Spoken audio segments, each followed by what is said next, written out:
Fan. First on The Fan, the matchup for Super Bowl 59 is set. Sunday, February 9th, the Chiefs and the Eagles from the Caesars Superdome in New Orleans. A rematch of Super Bowl 57. The Chiefs are early 1.5-point favorites. ESPN's Jeremy Fowler reporting the Ravens and offensive coordinator Todd Monken finalizing an extension for him to remain in Baltimore. Monken interviewed for the Jaguars and Bears head coaching jobs before the Ravens divisional round loss to the Bills. The Trailblazers off today after having their season-long 4-game win streak snapped by the Thunder on Sunday. They welcome in Damian Lillard and the Bucks tomorrow for the second game of their 7-game homestand. The Blazers are 17-29, seventh worst record in the league. More sports scores and stories in 30 minutes. I'm Jeff Rust at the Fan Sports Desk. Listen live or on demand on the Odyssey app, the Fan's desktop player, or tell your smart speaker to play 1080 The Fan. The Hot Corner, now in its new time. Tuesdays at 7 after Isaac and Sue on Portland's sports leader, 1080 The Fan.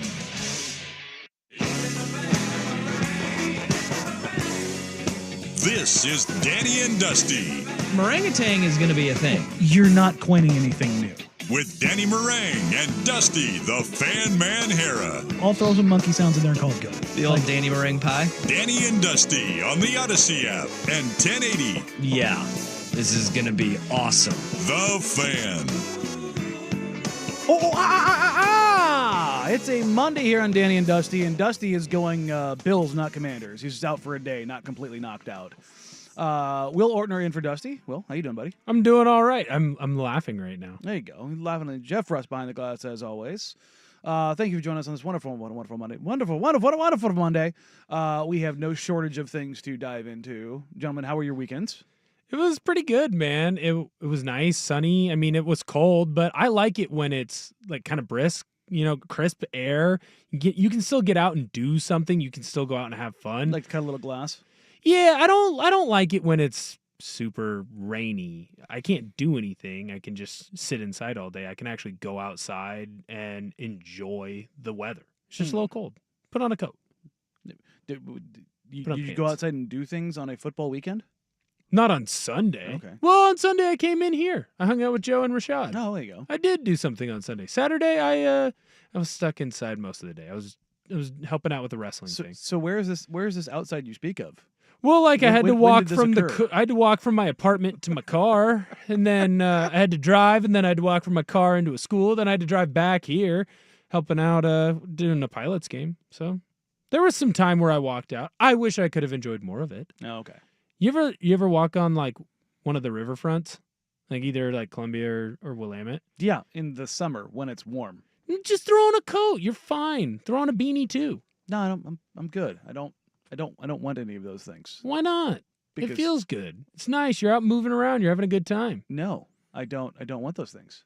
He's trying to get me back on the camera. Oh, okay. The one camera doesn't have me on the YouTube, and that's why I was laughing, because it looked like you were talking to yourself. I mean, it's not. It was really funny. You're like, Will Ortner's here, and there was no camera on me, and it made me laugh really hard. No, it's perfect. Absolutely perfect. I love it. I love it.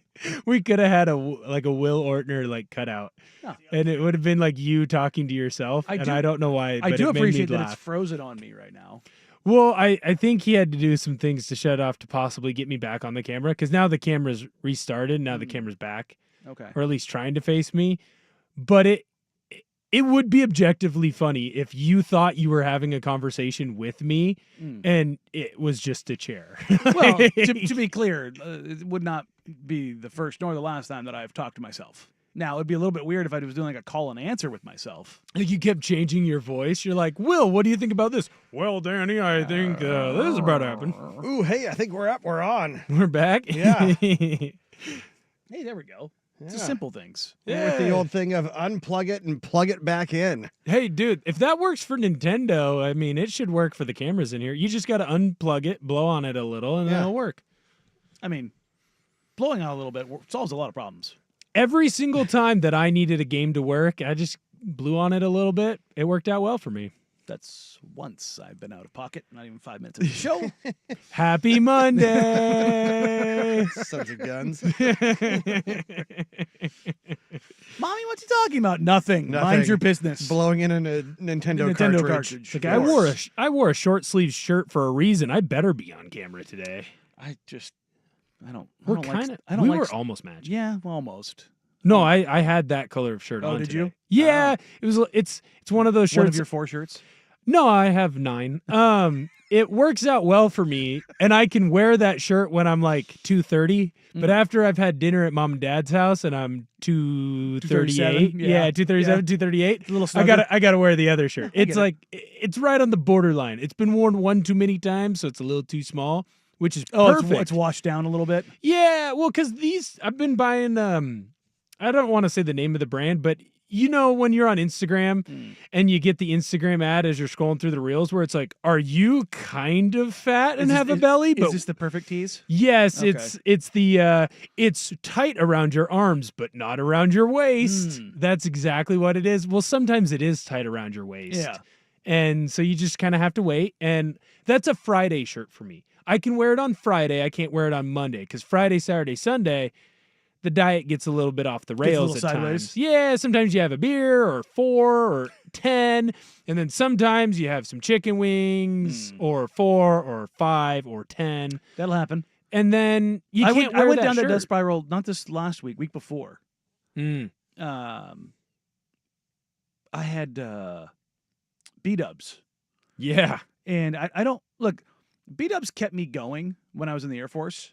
It was like the only way I could watch West Coast sports, living on the East Coast or living in the Midwest. Oh, just because they'd stay open late enough? Well, no, and they'd that's have the like- games. They would have like the Yeah, cable package. yeah. You remember, I'm old. You had to have like the very specific like Right. national broadcast Mhm. packages where you could get Raider games and Blazers games and USC. Like it just, it was hard to watch games, and it was very, Mhm. very, very dumb.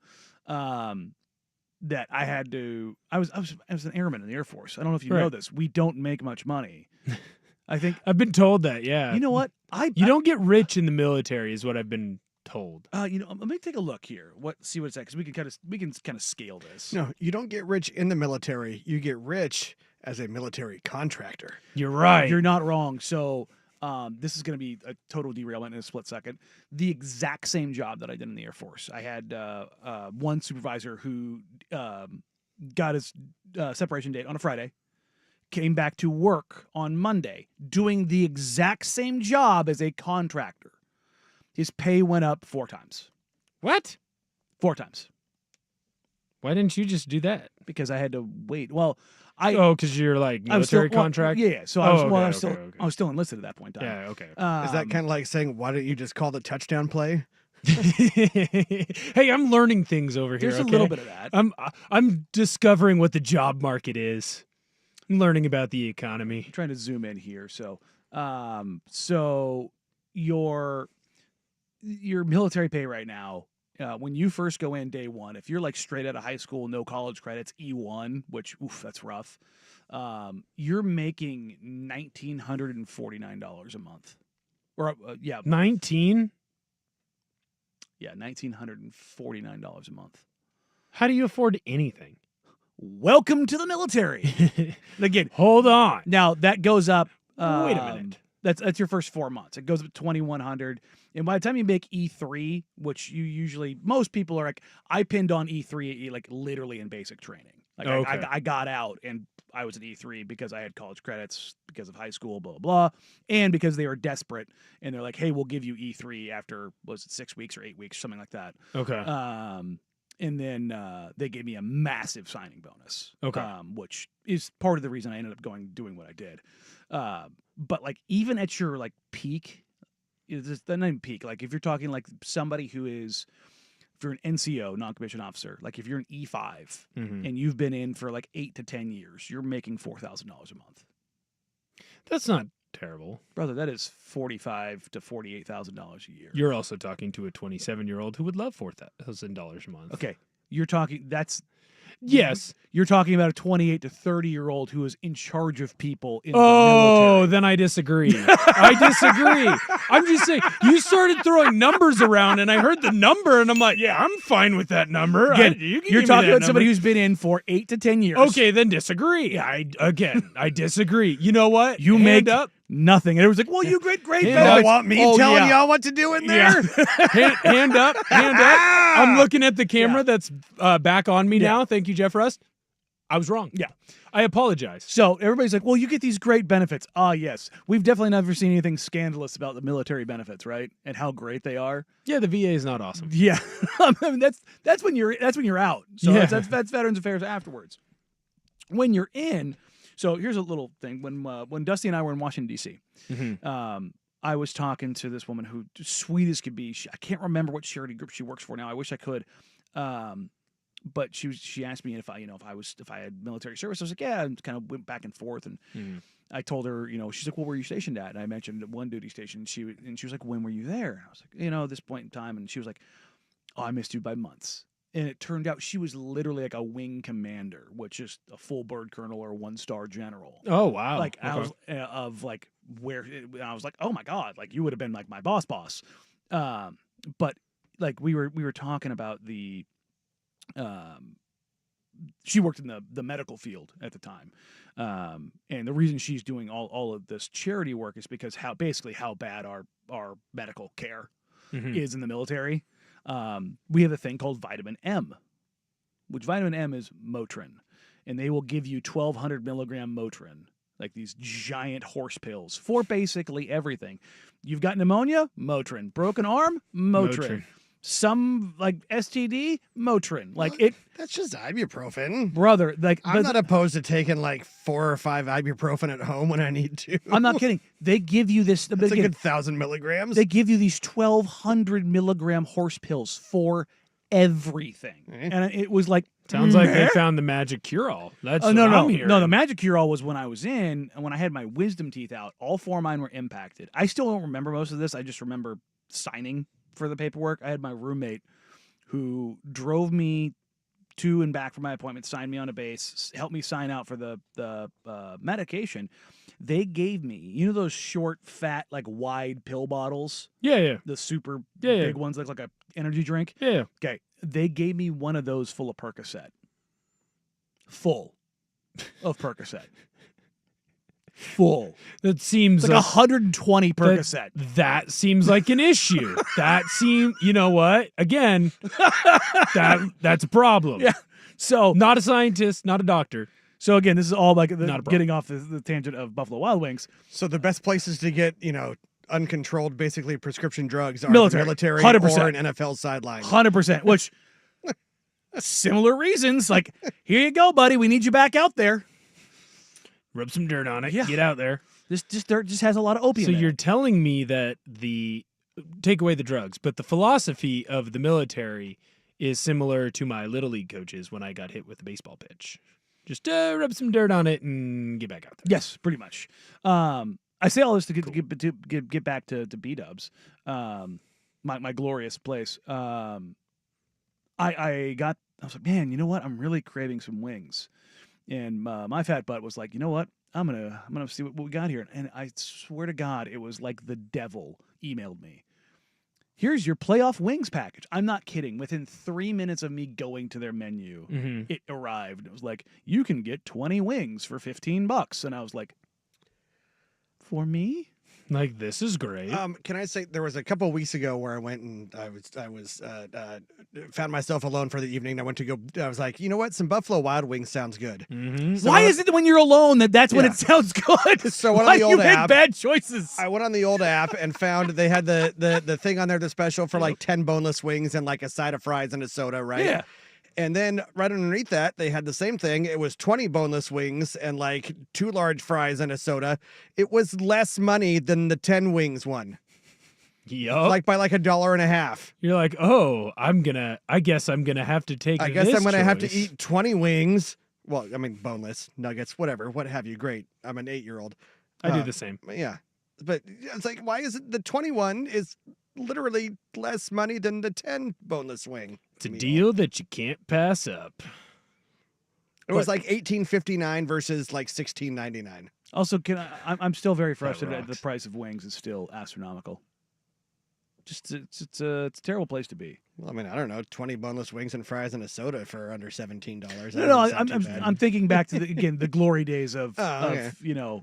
prime beat ups when it was literally they had the 10-cent wing days. Oh yeah. Like I that remember was- those days well. Oh, was it Thursday? I think it was Thursday. The Tuesdays or Thursdays. I was also Well, one was the notorious. bone-in day. Yeah, one and was the other was boneless. Tuesday was bone in, Thursday was boneless. Something Yeah, like that. That's And what it was. I was notorious, like for rolling into a Buffalo Wild Wings at 9 in the morning when the March Madness tournament would start. Oh yeah, just And I would park it, and I would be there all day long. Keep and 'em when coming. I'm like 9 o'clock in the morning until 9 o'clock at night. well, you had to get there early then though too, Right. because it would pack that place Well, out during March Madness. And again, this is pre-21, so and didn't have a fake, so I wasn't able to like buy alcohol. So I would sit there drinking the raspberry like lemonades, like I'm so healthy. Look at me, I'm not drinking soda. Little do I know that there's more sugar in that than there is in soda.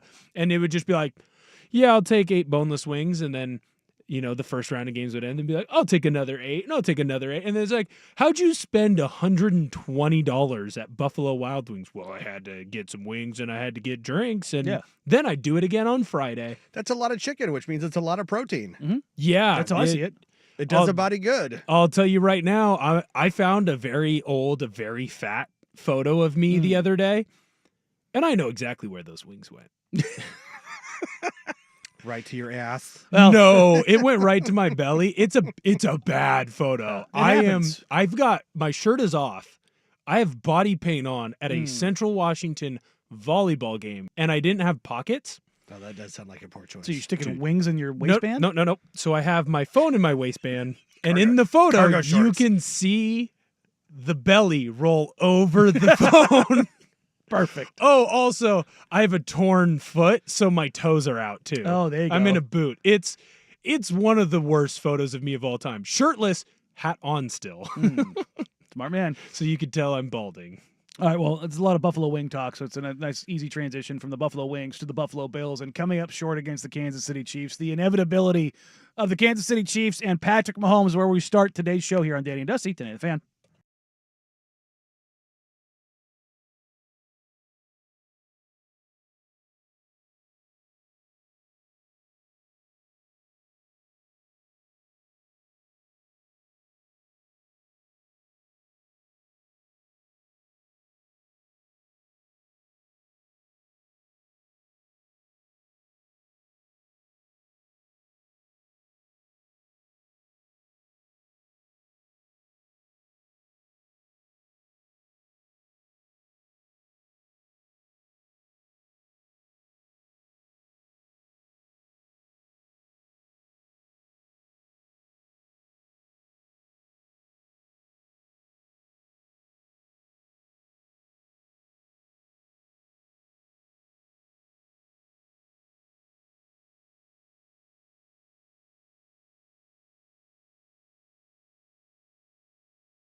Run from it, dread it.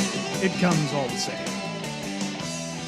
The Kansas City Chiefs beat the Buffalo Bills yet again, 32-29. Patrick Mahomes and the inevitability of that just tomahawking monster finds a way. I don't even know where to even start with this, because there wasn't some glorious performance from either side. It was just a very tight, well-played game. I think there was one really good performance. Who's that? I think Cook's performance. I think James Cook and Buffalo making the decision to go more towards the run game and finding ways to get him touches. Now, remember, he averaged in this game 8 yards a touch. He got them back into this football game. The running ability and the big time Cook, play, for right. sure. And Josh Allen made 2 incredible throws. I mean, the touchdown to Mac Hollins, it's a perfect throw. It's an even better catch.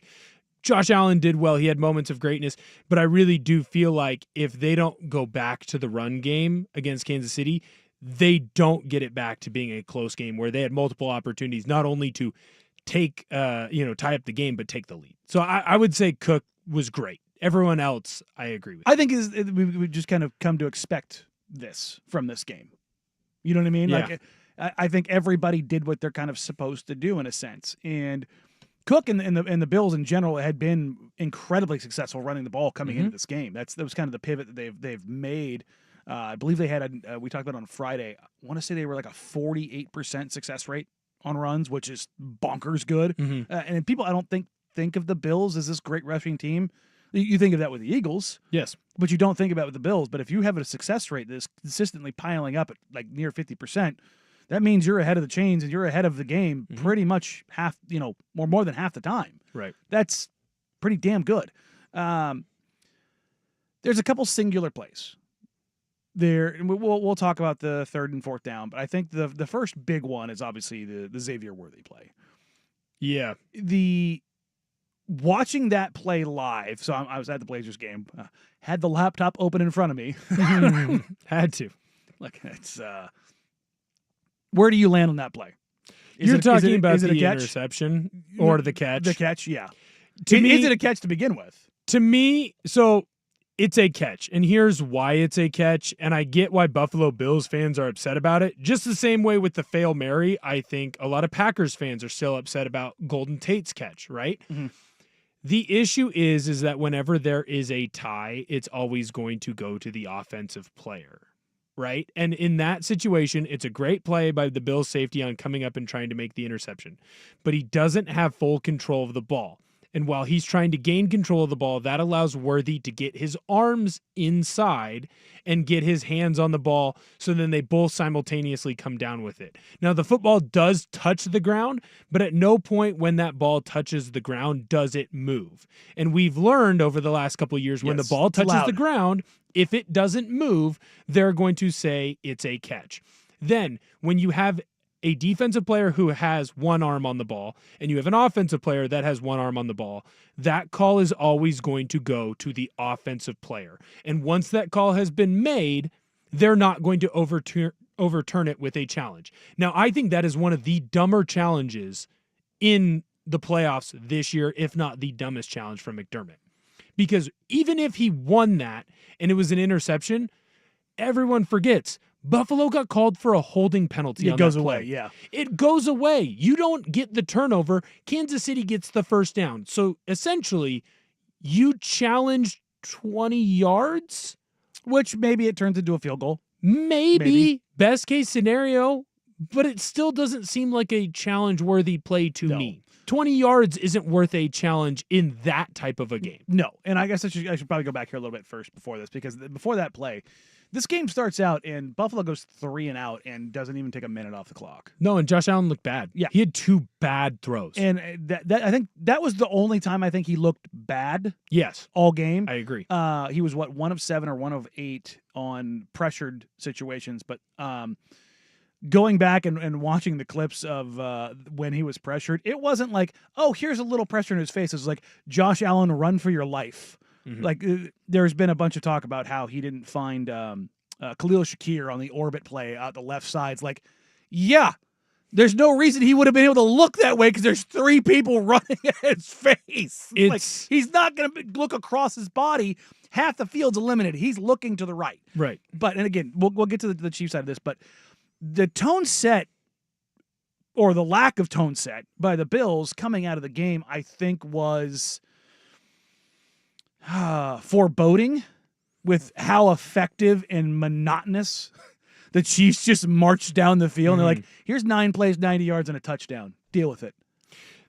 Oh, no. The Buffalo defense struggled. The Buffalo defense, and again, I think it's every single time you look at these losses that Buffalo has against Kansas City, because Buffalo was actually fairly successful against Kansas City in the regular season. When you go and you look at the numbers, they're basically even. I think Kansas City might have one more win than Buffalo, but they're basically even. You look at the total points, Kansas City has 5 more points than Buffalo in all of their matchups where Josh Allen and Patrick Mahomes have been the It's a lot like quarterbacks. Mike Tomlin and Harbaugh. When Yes. they have met, it's dead very even. even. Going into before the playoff game, I think the last going into the matchup in the regular season, Right. their record was even and the points scored between them was even. Yes, It was it's- like, oh, this has been like a dead heat. Right. It's very even. They're very close games every single time. Josh Allen plays very well most of the time. Patrick Mahomes plays very well. So it comes down to key moments.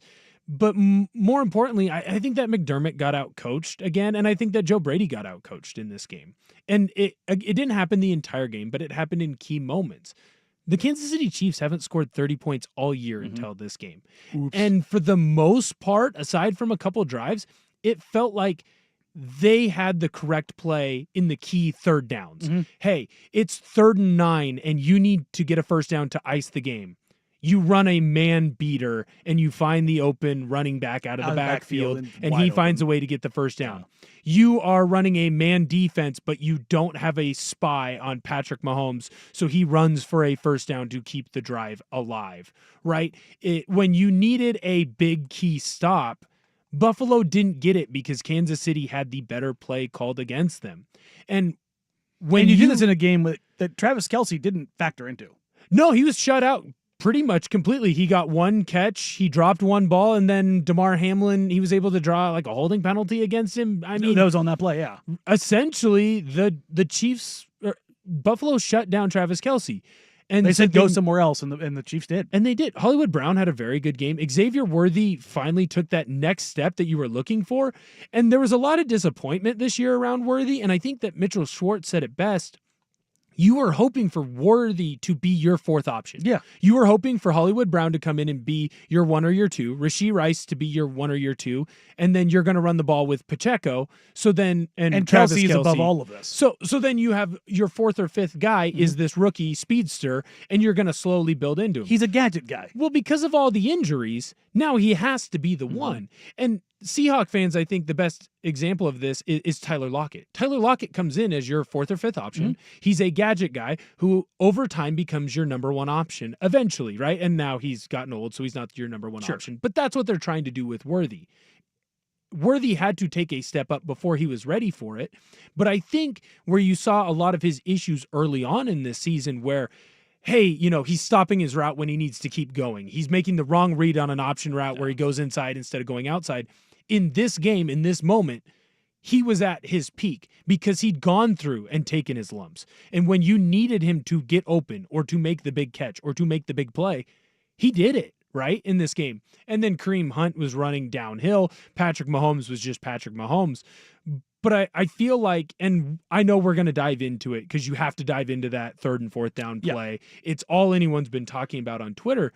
But again, when you needed a play from Spags, when Spags had to come up with the better defensive game plan or the better defensive play as opposed to what Buffalo's offense and Joe Brady could come up with, Spags won every freaking time. When you needed McDermott to come up with a big key stop, aside from just an incredible play from your middle linebacker there Milano, when he gets the sack on Mahomes, when Mahomes is leaked out. Aside from that play, can you remember another play where that Buffalo defense came up big and was made able a to big overcome? stop? No, and that's part of the problem. But that's a perfect place to go here. Is that even though the defense couldn't overcome, the offense had their opportunities on both 3rd and 4th down.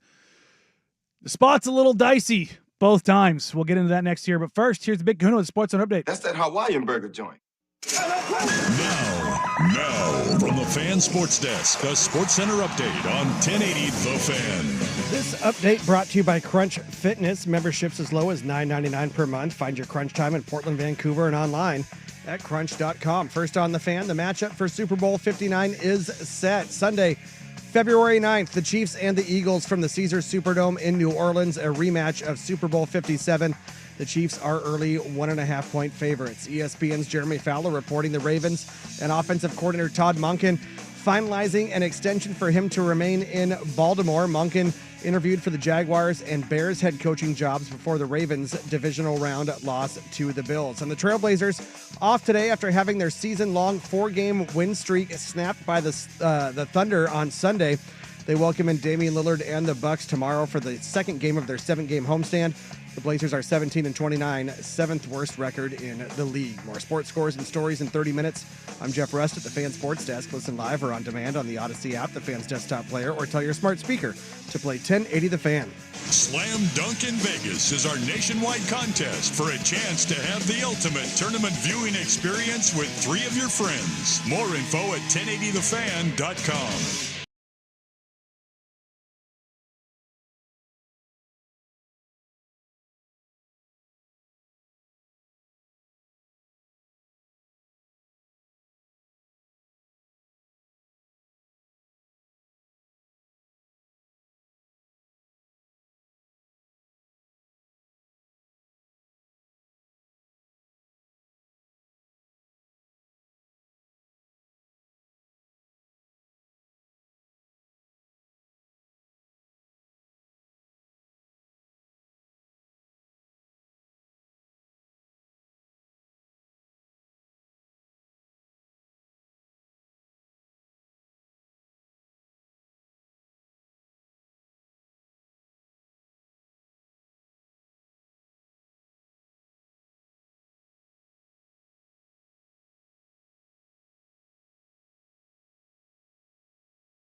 Buffalo Bills had their chances, had their opportunities to push the ball down the field and keep those things matriculating and keep drives alive, particularly early in the fourth quarter. There's an opportunity. Was it Dalton Kincaid on the catch? And being dragged down around the first down marker on third down. And as that play happened, I thought the spot was pretty suspect. I thought that he got the first down. But if you want to argue that one and say, is it like an inch short? Fine. I don't care. Right. But he got the first down. Josh Allen got the first down on the sneak. Now, you can disagree with running that play and, kind of and leaving it that tight, all those things. I get it. But there was, I felt like both those plays, watching them back, when the ref on the near side comes in, he spots it short. The ref on the far side spots it a yard further. It's not like they're off a little bit. Right. And I just sat there and went, what the hell is happening here? Right. Well, and then it leaves it open for the NFL rigged people to be like, see, the Chiefs, one guy's long, one guy's short. The guy on the Chiefs sideline is the guy that's short. Of course. I disagree. I think he got the first down. I'm with you. I think that Josh Allen got the first down. I think that it is a bad play call. You have been stopped at that point 2 or 3 times on the quarterback sneak. You don't run the tush push well. It's been clear that Kansas City had figured it out. And again, I talked about this in the first segment, but you had a running back that had 8 yards a carry, 8 yards a touch average. Find a way to get him the ball. Or if you're still saying, hey, I want the ball in Josh Allen's hands on this key fourth down, then run an option play. Run a play where it's either him handing it off to Cook or he's pulling it. Do it in a way to where he's the one making the decision, but you're following behind that offensive line. You had proven that you weren't really getting any yardage and it wasn't working for you when you tried to run the football against that defensive front, especially from, when I say run the football, run it from the QB sneak spot. It wasn't working. Don't leave it up to chance. The problem with this Buffalo Bills team is every time in the playoffs, and they're not the only ones, but every time that they play the Chiefs, they leave them opportunities, whether it's a bad call from a referee or a turnover mistake or them not executing at a high enough level, whatever reason it is, they leave plays up to chance, and then they give the ball back to Kansas City, and Kansas City has an opportunity to take advantage of it. And they leave no doubt. And they do it every time. Leave no doubt. You're Josh Allen. You're one of the biggest, strongest quarterbacks when it comes to running the football. You need to get that first down. But at the same time, Joe Brady, you've called that play 2 or 3 times before, and they haven't worked. The only time it really worked was when Josh Allen went airborne. Right? So have a better play call. Have a better decision there. I'm always going to be a blame the things that you can control.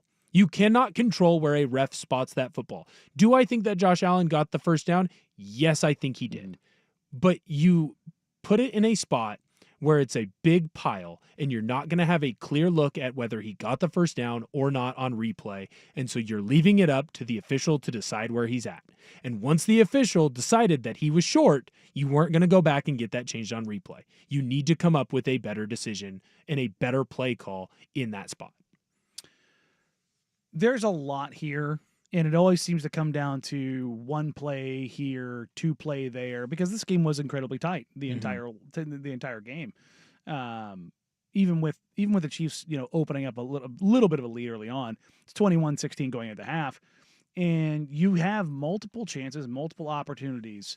I mean, you stalled the Chiefs out to start the second half. You go down 12 play, 80 yards.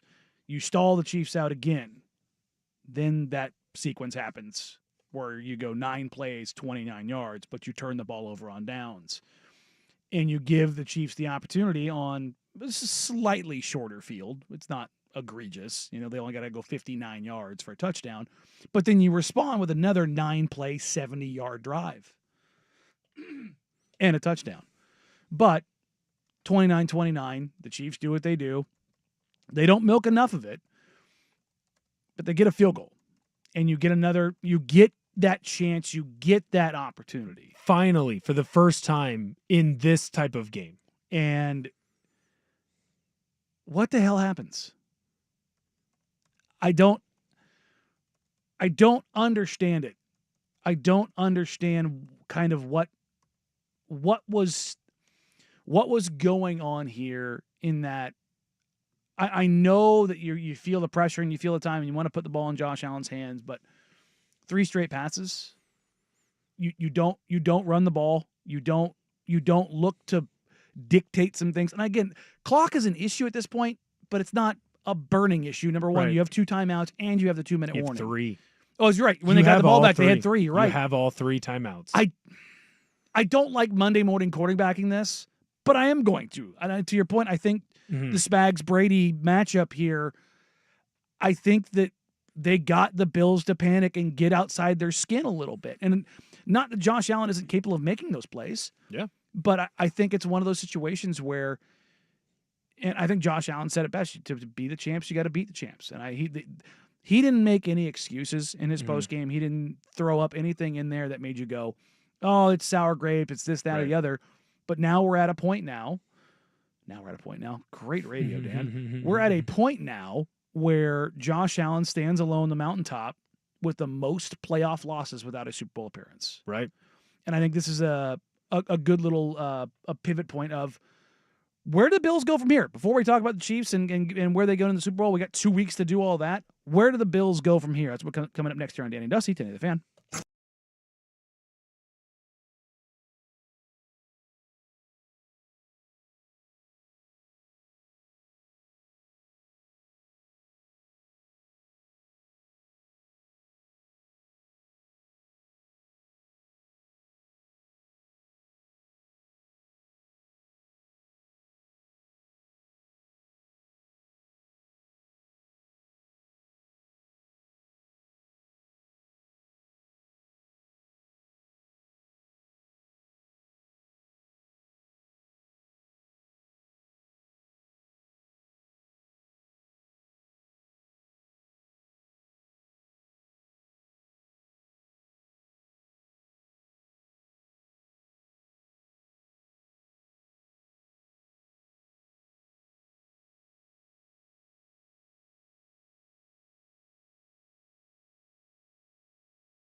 Well, it happened again.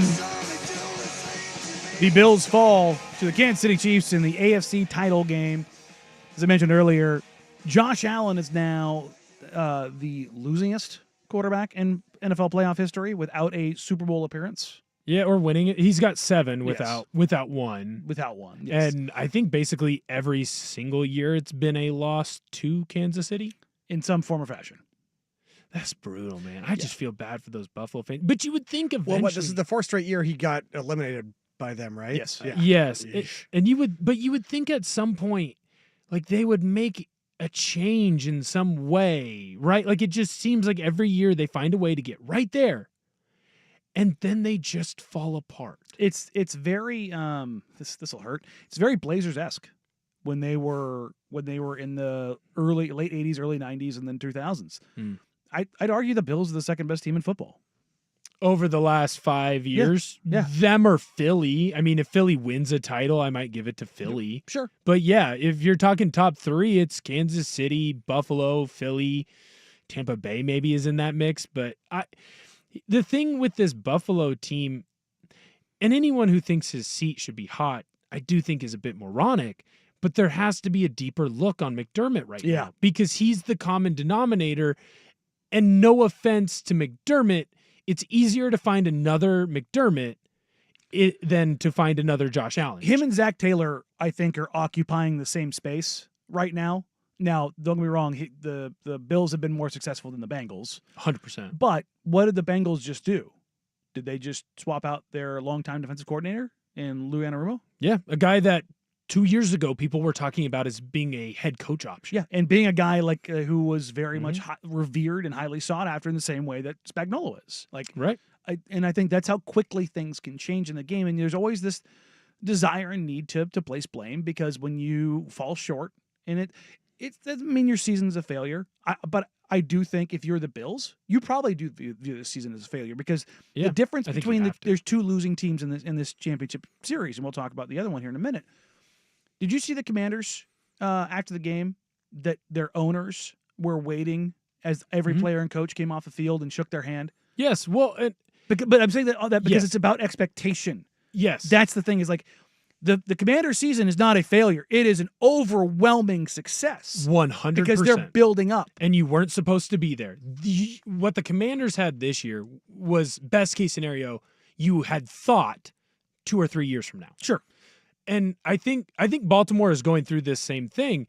There are teams every year where, no offense to their regular season records, none of it matters, right?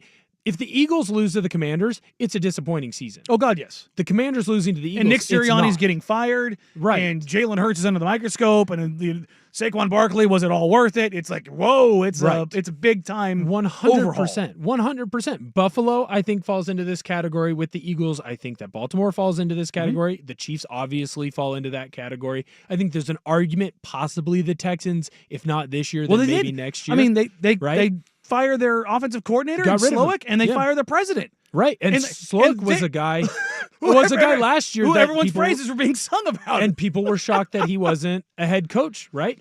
But I think the most telling thing, and obviously it's the most talked about play, it's the 4th down call, right? And you have this guy in Joe Brady that's doing all these other interviews to be a head coach. And he shut those down. He's going to stay now, remember? Right. He's coming back and he's going to stay with the Bills. But remember, in the divisional week, in the wild card week, you had Josh Allen and you had McDermott, and they were coming out and saying, I hope no one takes him. Or, hey, don't come over here and interview him because he's ours. This is our guy. And he's the one who's supposed to make the big change. Daboll couldn't make the change when he was the OC. Dorsey couldn't make the change when he was the OC. But Joe Brady, he's completely changed this offense. It went from a rely on the deep ball and just be okay with some of the risks that it entails, being okay losing the turnover battle, to this offense where you ask control. You ask Josh Allen to still make the good plays, but understand that he has more help in the run game, and he has. But when you get to this big 4th down play, you are going up against a Spagnuolo defense that when it's 3rd or 4th down, he likes to draw up pressure. And he likes to draw up pressure from the boundary, specifically when you're going against a condensed formation. This is a condensed formation because all of your receivers are tucked in. inside of the numbers. The reason you want to bring a corner fire in a condensed formation is because it's easier to hide. You can hide the safety where he only has to play on the hash, so it looks like a normal cover 2 defense. Because you're as tucked in opposed- below the slot. Exactly, as opposed to having a wide receiver outside the numbers where the safety has to get more over that wide receiver, showing that, hey, there's probably some sort of blitz coming from this corner. You are in a condensed formation, and then, of all things, you slide to the field, right? What I think here with Joe Brady, you think you have taken that next step, and Brady has a great call against a man blitz from Spags, something that Spags does notorious.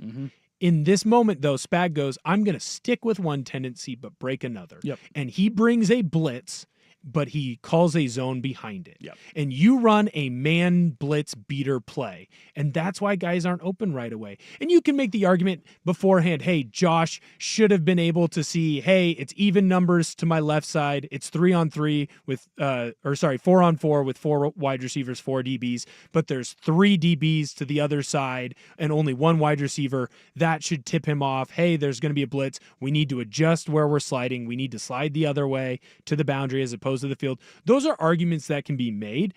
But when those decisions didn't get done pre-snap, Spags had won.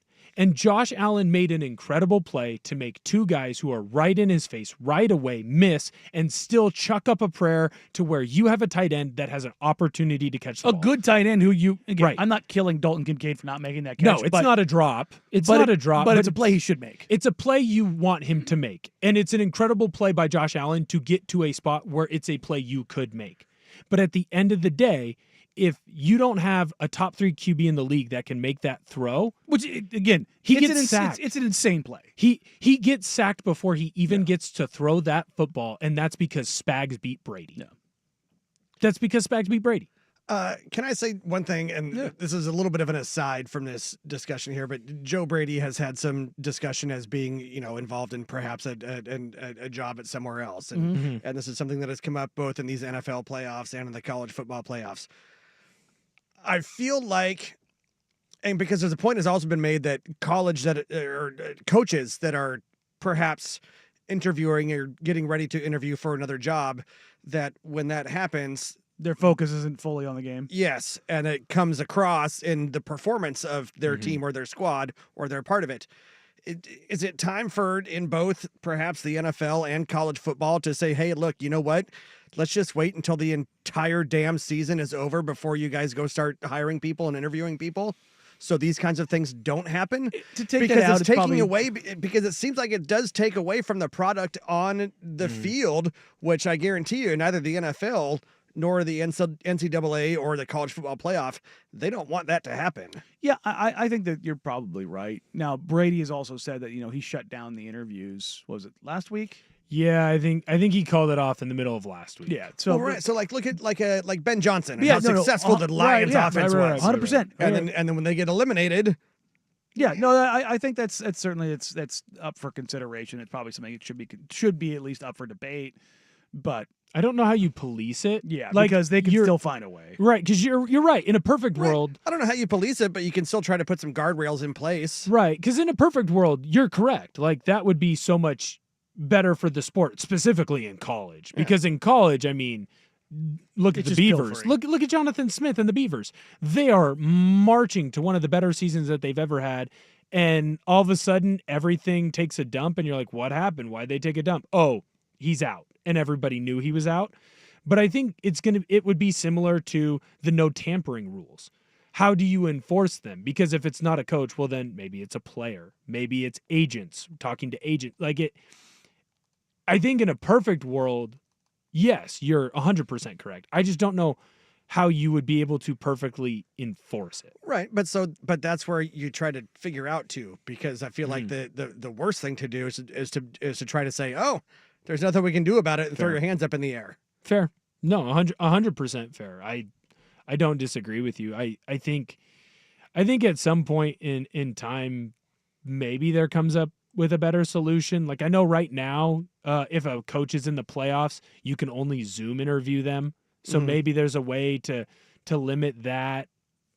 Then there comes into this debate though, like if you make those teams that fire their coaches wait, how much further behind the 8 ball are they going to be when it comes to like the draft process? Well, but if everybody is playing by the same rules, you know what I mean? And everybody has to wait till a certain point. You're all playing by the same rules. It's like when we say we get to playoff football in the NFL and it's a cold field, it's a cold game, it's a snow game.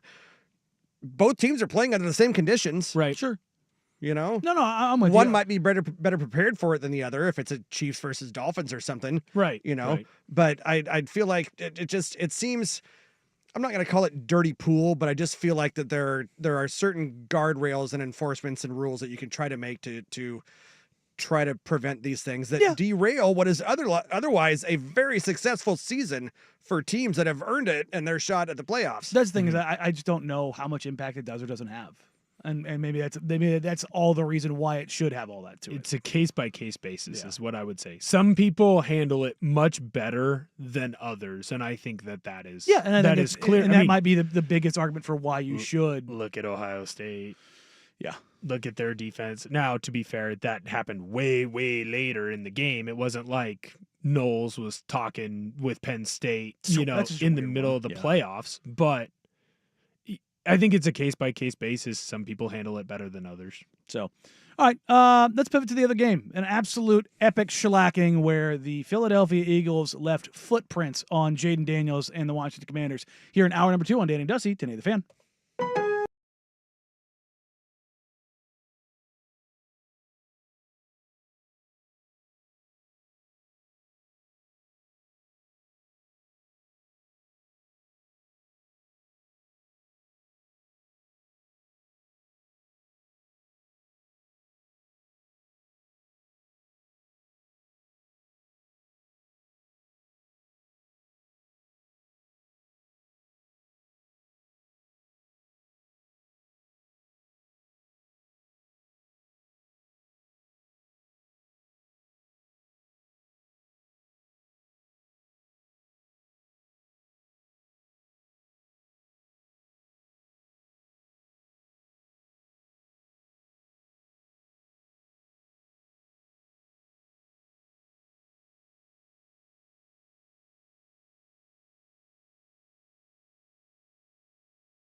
Now, from the Fan Sports Desk, a Sports Center update on 1080 The Fan. Jeff Rust with your Sports Center update. First on The Fan, the matchup for Super Bowl 59 is set. Sunday, February 9th, the Chiefs and the Eagles from the Caesars Superdome in New Orleans, a rematch of Super Bowl 57. Chiefs are early 1.5 point favorites. ESPN's Jeremy Fowler reporting the Ravens And offensive coordinator Todd Monken finalizing an extension for him to remain in Baltimore. Monken interviewed for the Jaguars and Bears head coaching jobs before the Ravens divisional round loss to the Bills. And in the association, the Trailblazers off today after having their season-long 4-game win streak snapped by the Thunder on Sunday. They welcome in Damian Lillard and the Bucks tomorrow for the second game of their 7-game homestand. The Blazers are 17-29, seventh worst record in the league. More sports scores and stories in 30 minutes. I'm Jeff Rust at the Fan Sports Desk. Listen live or on demand on the Odyssey app, the Fan's desktop player, or tell your smart speaker to play 1080 The Fan. Did you score a smart speaker over the holidays? Just ask it to play 1080 The Fan. Danny Meringue. 2 empty bottles of a particularly decent Chateau Noir Bordeaux 57 in your rubbish. Dusty Hera. You went through my garbage? This is Danny and Dusty on the Odyssey app. I find it particularly offensive that you use them to wash down an order from something called Macho Taco.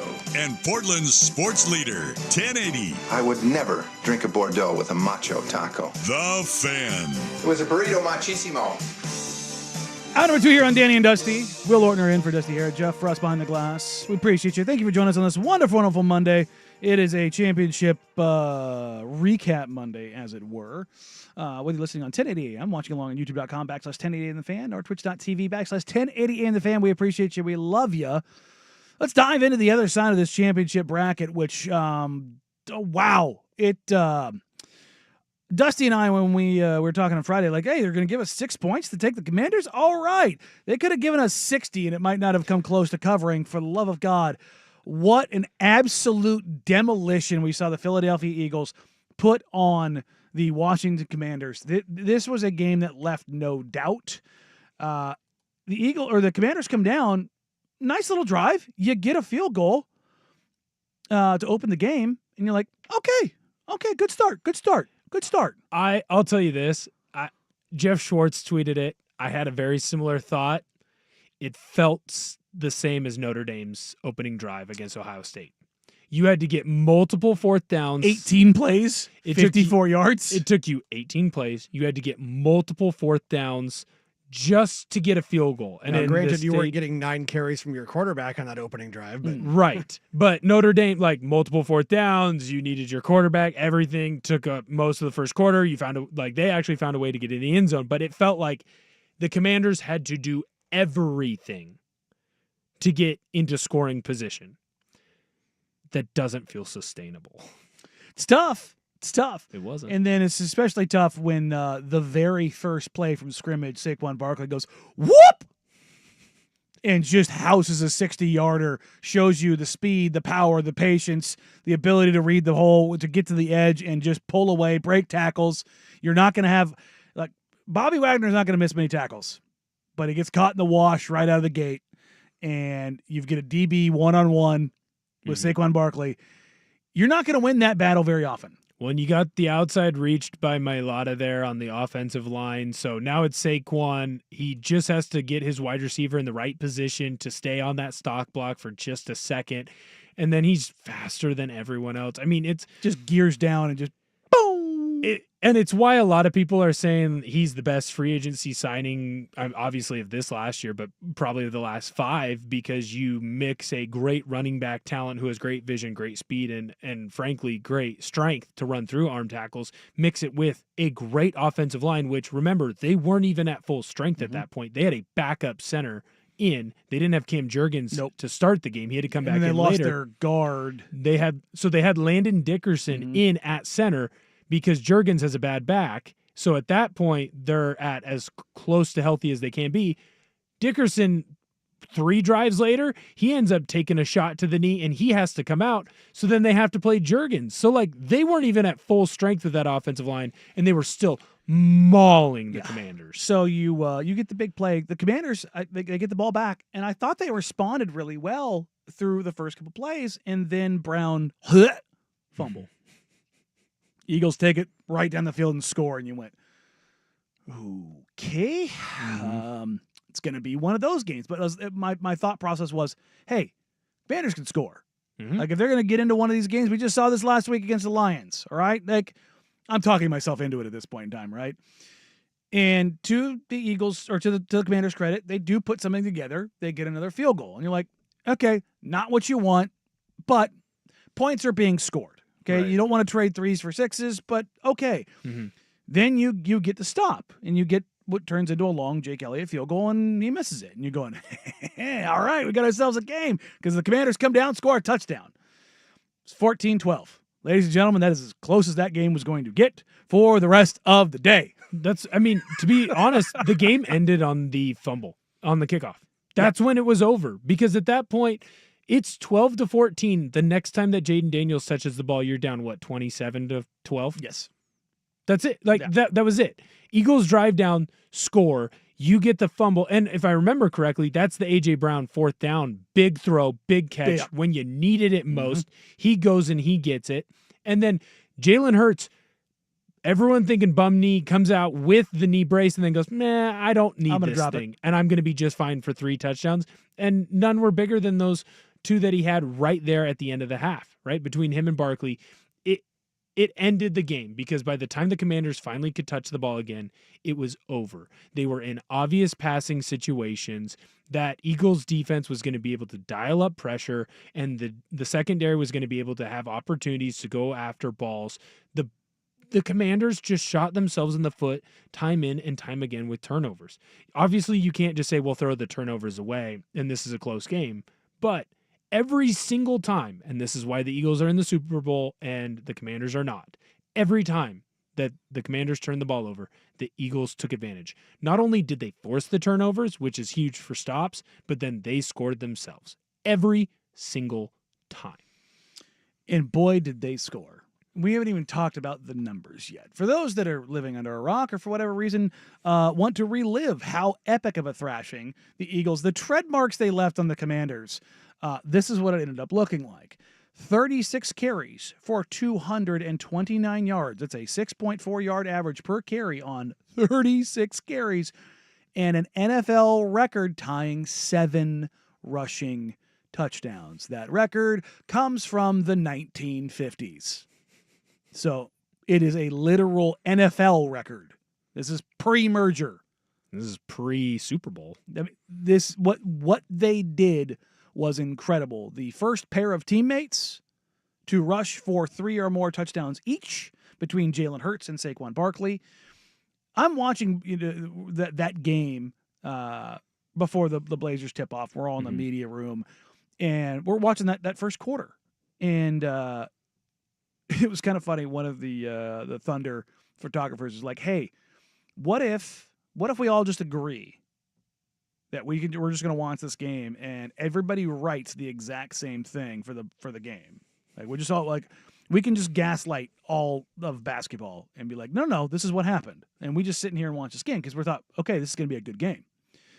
And then we see Barkley rip off the 60-yarder, and then we see the fumble, and then we see another fumble, and you just see it falling apart for the Commanders. You're like, all right, let's go. The whole room packed up. Done. And We're good. we went out to the floor like, yeah, this is going to be over with real quick.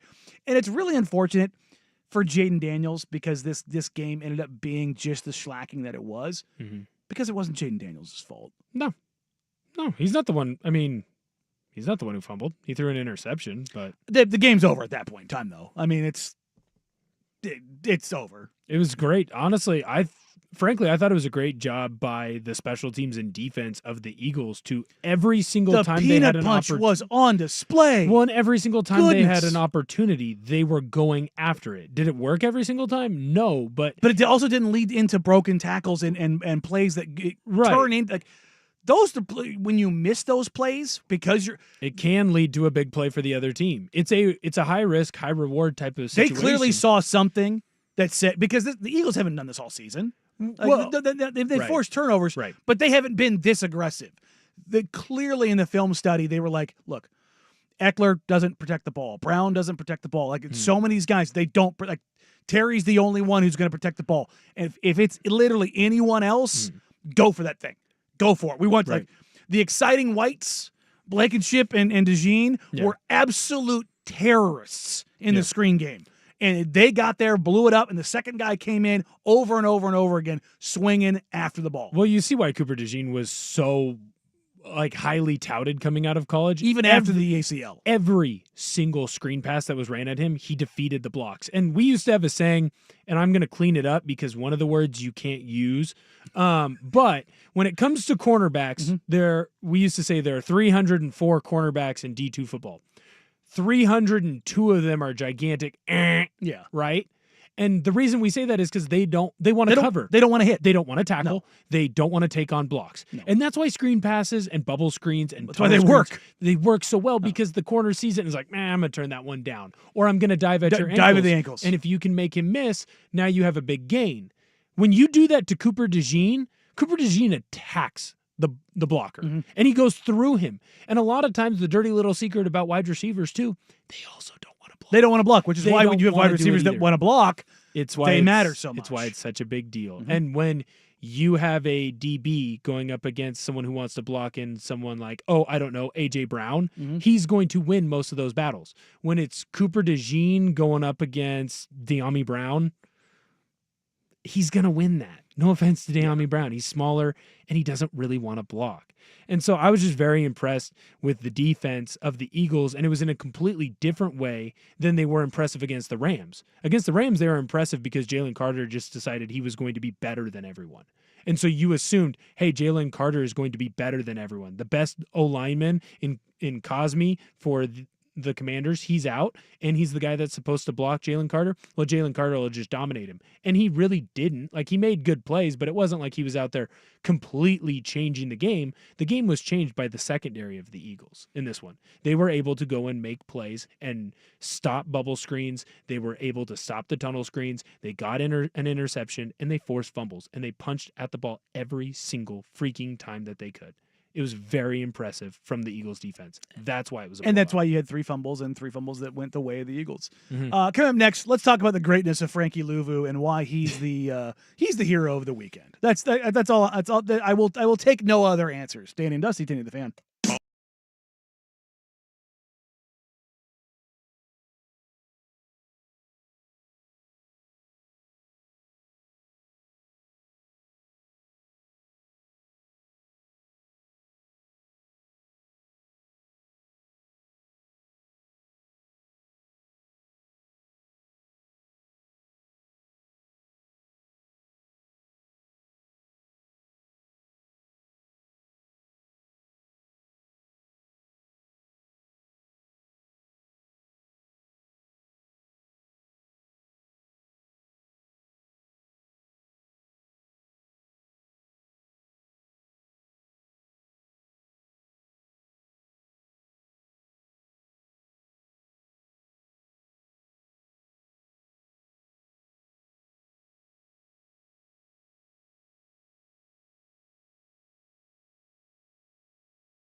Look, this game may have been an absolute abject disaster piece for the Commanders. But there's one glorious thing that came out of this, and that is Frankie Louvu will not stand for the tush push. I like that in my head, what I assume Frankie Louvu was thinking was like, I am going to be on the coolest YouTube, Twitter highlight thing of all time. It's going to be me and Troy Polamalu and Cam Chancellor, and it's going to be awesome. See, I love that's where your 27-year-old brain went. My 40-year-old brain went grumpy old man of like, I will not stand for this anymore. You are not going to do this nonsense. I will not allow this to happen. And it was one of those situations where it reminded me of the Texas-Ohio State game when Ohio State just getting pass interference. And I'm like, if you're Texas, keep throwing the ball. Keep throwing the ball. Just screw it. And if you're Ohio State, keep grabbing because you clearly can't hang. And then they ended up trying to run the toss and it doesn't work in their favor, blah, blah, blah. But I wanted Frankie Louvu to keep jumping over the pile. I love that the officials just got to the point where they're like, if you do it again, I'm giving them a touchdown. And that's exactly it. Jeff Rust, can we hear from our glorious official who decided he wanted to rain on the parade? Encroachment, defense number 4.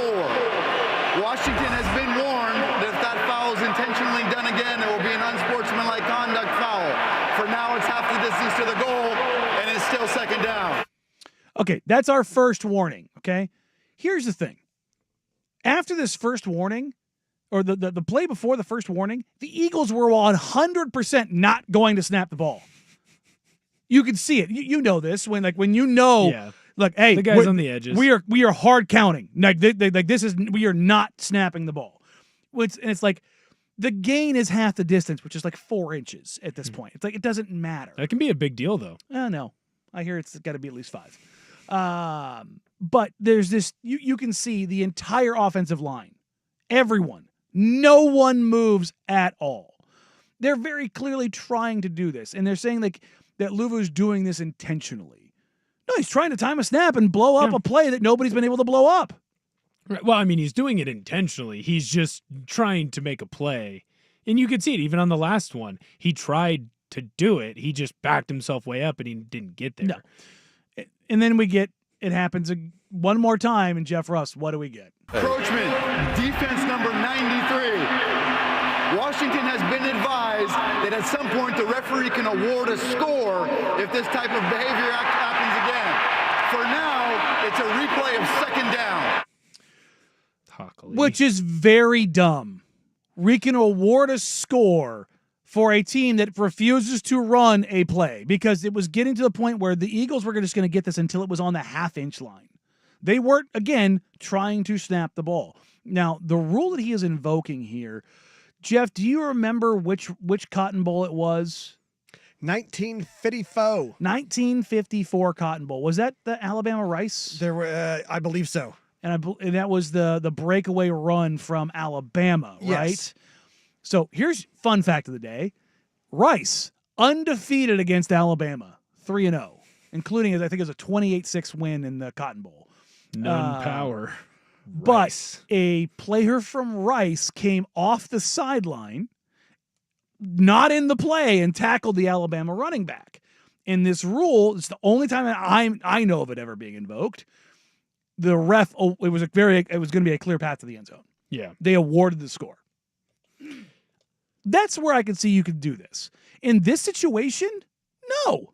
It felt like they're still trying to make they're trying to make a play. Yeah, they're not doing it on purpose in the sense of like trying to go off sides. Right. They're trying to time this because this has been a play. What is the success rate on the tush push? Has it failed yet? Pretty much no. Okay, so you're doing everything you can possibly do to try to stop this. And everybody's like, well, if it's so good, everybody else would do it. No, they clearly have the personnel with that offensive line and Jalen Hurts, who, by the way, squats 600 pounds. Well, and they run it correctly as opposed to what the Bills do. The Bills just have the guys back there, and then they let Josh Allen try and move forward. You have Jalen Hurts, who sits back there, but then also gets pushed. So you have 600 pounds of leg drive from the squat with Dallas Goedert pushing him forward. So it ends up being even more. What does that do to Jalen Hurts' back? I think that's a future Jalen Hurts problem. That's not a current Jalen Hurts problem. No, current Jalen Hurts problem is his knee, but looked like his knee was fine as he was able to run for 3 touchdowns on 10 carries, of which he only ran for 16 yards because tush push of all things. One other thing about the Eagles in this game, I have to give Jalen Hurts a lot of credit and put my hands up and be like, my bad, I was not familiar with your game.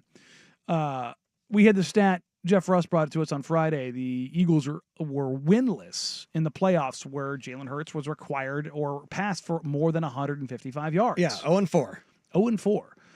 That man let that ball go. And they were 3-0 when he threw for 155 or less. fewer. Mm-hmm. Which that kind of highlighted Jalen Hurts' shortcomings as a passer.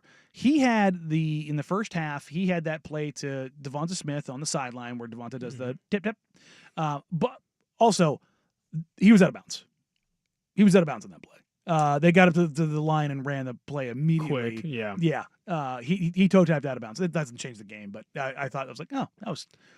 Well, why aren't you challenging that right there, Commanders? What I think, too, where you got to see him take that step forward with the passing, when were most of his passes thrown? Early and on play action. They were early play action, and then in a couple of key spots, it was A.J. Brown one-on-one. Yeah. It was best wide receiver. Kellen Moore was in his bag of getting Jalen Hurts ready. Or it was Dallas Goedert, right? Like everything was set up in a spot where it's a one-on-one and it's man coverage and your guy has to go beat the opposing man. And you have Dallas Goedert at tight end, who might be the most underrated tight end in football right now. Like people don't really talk about him as he's very Dallas Clark-y.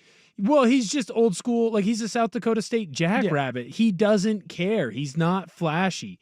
He just finds ways to make winning plays, and he finds ways to get open when you need him to be open. He's not afraid to block. He's an old school tight end. Goddard feels like a guy that should have gone to Iowa. Right. It's like Iowa. How did you miss him? He grew a couple inches in college. That's literally how they missed him. He wasn't a punter. He grew a couple, right, and I think he played 8-man football, if I remember the podcast I listened to about him correctly. But essentially, he went to Dallas Goedert and he went to A.J. Brown, 2 receivers and this one a tight end, but that were bigger than the men guarding them and were a little bit faster. And so you could throw the ball up to them in a spot where they could go get it. Not saying that they were easy throws. I mean, that 4th down throw that Hurts puts on A.J. Brown, where it's A.J. Brown and he's got, I think it's Lattimore who's his defender, but it's basically for that 4th down where they get it and they go on, they score a touchdown, they get the fumble on the kickoff, and then they score again. He puts the ball in a perfect spot for A.J. Brown to catch it, but make no bones about it. A.J. Brown got open to a spot where Hurts had an easier throw than trying to throw him open. And I think that's where you saw the growth in this matchup. This Commanders defense was never all that good. They were about average, and they had done a good job of getting turnovers. You didn't turn the ball over, and your wide receivers and your tight end made plays in passing situations where it was an easy throw for Hurts. I think that's why that passing number is higher than it has been in the past. Yeah, and it wasn't like he was getting monster chunk plays, but he was getting 20-yard chunk plays, and that's what kind of kept things going and kept the Commanders off balance enough to where you start. And they did. They committed a ton to the run, and it didn't work out in their favor. And they got burnt in both ways. They got burnt on those chunk plays, and they got burnt by Saquon Barkley running the ball. And it wasn't like Barkley was out here, pounding the rock all game long. It's 15 carries for $120. Now, 60 of it came on one, but even if you take that away, you go 14 carries for, 70 yards? Pretty good. Like, that's still a good day at the office. And there was more out there. Like, he only had 118 because they called the dogs off. The last 2 drives, he doesn't even run the ball. It's all Shipley. Yeah, and Shipley rips off a 57-yarder. Yeah, like they literally called the dogs off in this spot because they knew they could and they knew they needed to get him his rest. And there's a reason why Dickerson stayed out and they're going to get him his rest. And Juergens, I bet you that dude doesn't practice until probably 2 days before the dang Super Bowl even starts. Yeah, in a game where they ran for 240 yards, essentially, the time of possession was almost dead even because it wasn't a situation where they were grinding it out. They were just being explosive and putting points on the board damn near every time down the field. I mean, you look at the box score as far as by quarter, 14, 13, 7. Yeah. Only 7 in the third, and then Bums. 21 in the fourth. Yep. And that's where the Commanders started having to go for it on fourth down, not getting it. Now you got short field. Pinning and then your ears back and making the mistake Eagles after take mistake. advantage. Yep. Yep. And this is how the Eagles want to win football games. The Eagles are the wing T team in high school, where if they get the lead, you're in trouble because they're not going to give the ball back to you and they're going to run it down your face. I mean, there's an old saying for O linemen, fat doesn't get tired. If I can lean on you and I can use my strength and I can get you anywhere near the ground, you are eventually going to get tired as a defensive player because you have to do more than I have to do. Because I just You gotta have lean. you have to run to the ball. You have to, if I knock you down, you have to get up as quick as you can and run. I'm just going to lay there. I don't care. I'll get up slow. I just have to lean on you for 6 seconds every play, and eventually you are going to get tired and I'm going to win. And that's how the Eagles play. It's a fun change of pace where most teams are going, how can I spread everyone out? How can I find ways to get wide receivers open? How can I throw the football? And then you have the Eagles who have now zagged while everyone else is zigging, and they're going to try and beat you up with new school schemes, but in an old school mentality. Yes, 100%. We'll get back to this game in a little bit, but next up it's time for our worst day on the web. And definitely don't put your drugs in the bag labeled not a bag of drugs. But first, here's a big Kahuna Sports on Update. You mind if I have some of your tasty beverage to wash this down? Now, from the Fan Sports Desk, a Sports Center update on 1080 The Fan. First on The Fan, the matchup for Super Bowl 59 is set. Sunday, February 9th, the Chiefs and the Eagles from Caesars Superdome in New Orleans. A rematch of Super Bowl 57. The Chiefs are early 1.5-point favorites. ESPN's Jeremy Fowler reporting the Ravens and offensive coordinator Todd Monken finalizing an extension for him to remain in Baltimore. Monken interviewed for the Jaguars and Bears head coaching jobs before the Ravens' divisional round loss to the Bills. And in the association, the Trailblazers off today after having their season-long 4-game win streak snapped by the Thunder on Sunday. They welcome in Damian Lillard and the Bucks tomorrow for the second game of their 7-game homestand. Blazers are 17-29 on the season. That is the 7th worst record, in the league. More sports scores and stories in 30 minutes.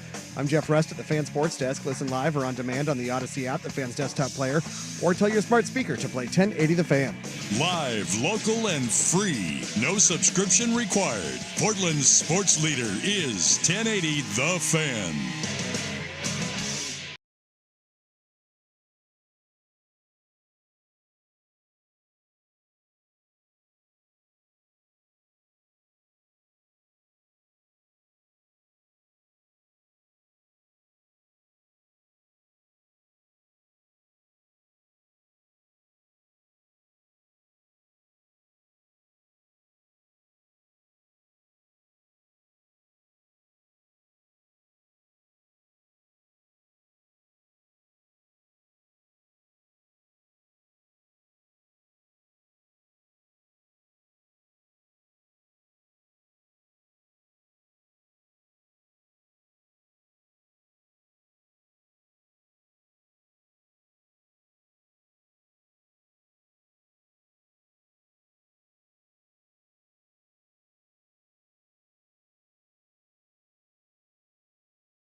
Worst Day on the Web. With Danny and Dusty on Odyssey and 1080 The Fan. Man, that sucks. God bless Florida. Brevard County, Florida. Florida woman was arrested for the second time in less than 2 weeks after deputies discovered drugs in a bag labeled definitely not a bag of drugs. Why does this keep happening? This is the second time we've done a show where we've had to talk about It is. someone labeling a Yeah. bag. And then this definitely lady not did it drugs. twice within 2 weeks. Yes. She did it again. She did it in January 6th. Taryn Ackery was first arrested during a traffic stop when she was found with trafficking amounts of meth and was ultimately charged with trafficking meth, possession of methamphetamine with intent to sell, and possession of drug paraphernalia. She was released 2 days later on a $15,500 bond. Shout out that bondsman who got to cash in. On January 18th, a deputy and canine were on patrol when Ackery was again pulled over in a vehicle. While she was a passenger, the driver consented to a vehicle search, believing nothing illegal was inside. However, deputies found meth, needles, Narcan, digital scales, small baggies, cut straws, and other drug-related items in Ackery's possessions. Where were those drugs found? In a bag labeled definitely not a bag full of drugs. That driver's such an idiot. Like, oh, there's no drugs here. No, what do you mean? She has a bag and it says definitely not drugs. I checked her. It's absolutely incredible. And here's the thing: if you get a look at said individual, Yeah, it's Straight out of Central Casting. Oh, yeah. faces of meth. Yeah. Oh, yeah. Yeah, like her face might as well have a tattoo that says definitely not a bag full of drugs. She's not popping up on mugshotties. Like, she's Hey, look, we don't kink shame here. Maybe somebody does. she's not. I was on there today. She's not on there. Oh, you're on there today. It's You a like- quality follow. You like to peruse for anybody that might or may I'd not like be to make sure that local? I want to make sure that our law enforcement is keeping the streets clean from their shenanigans, and then seeing who I can save.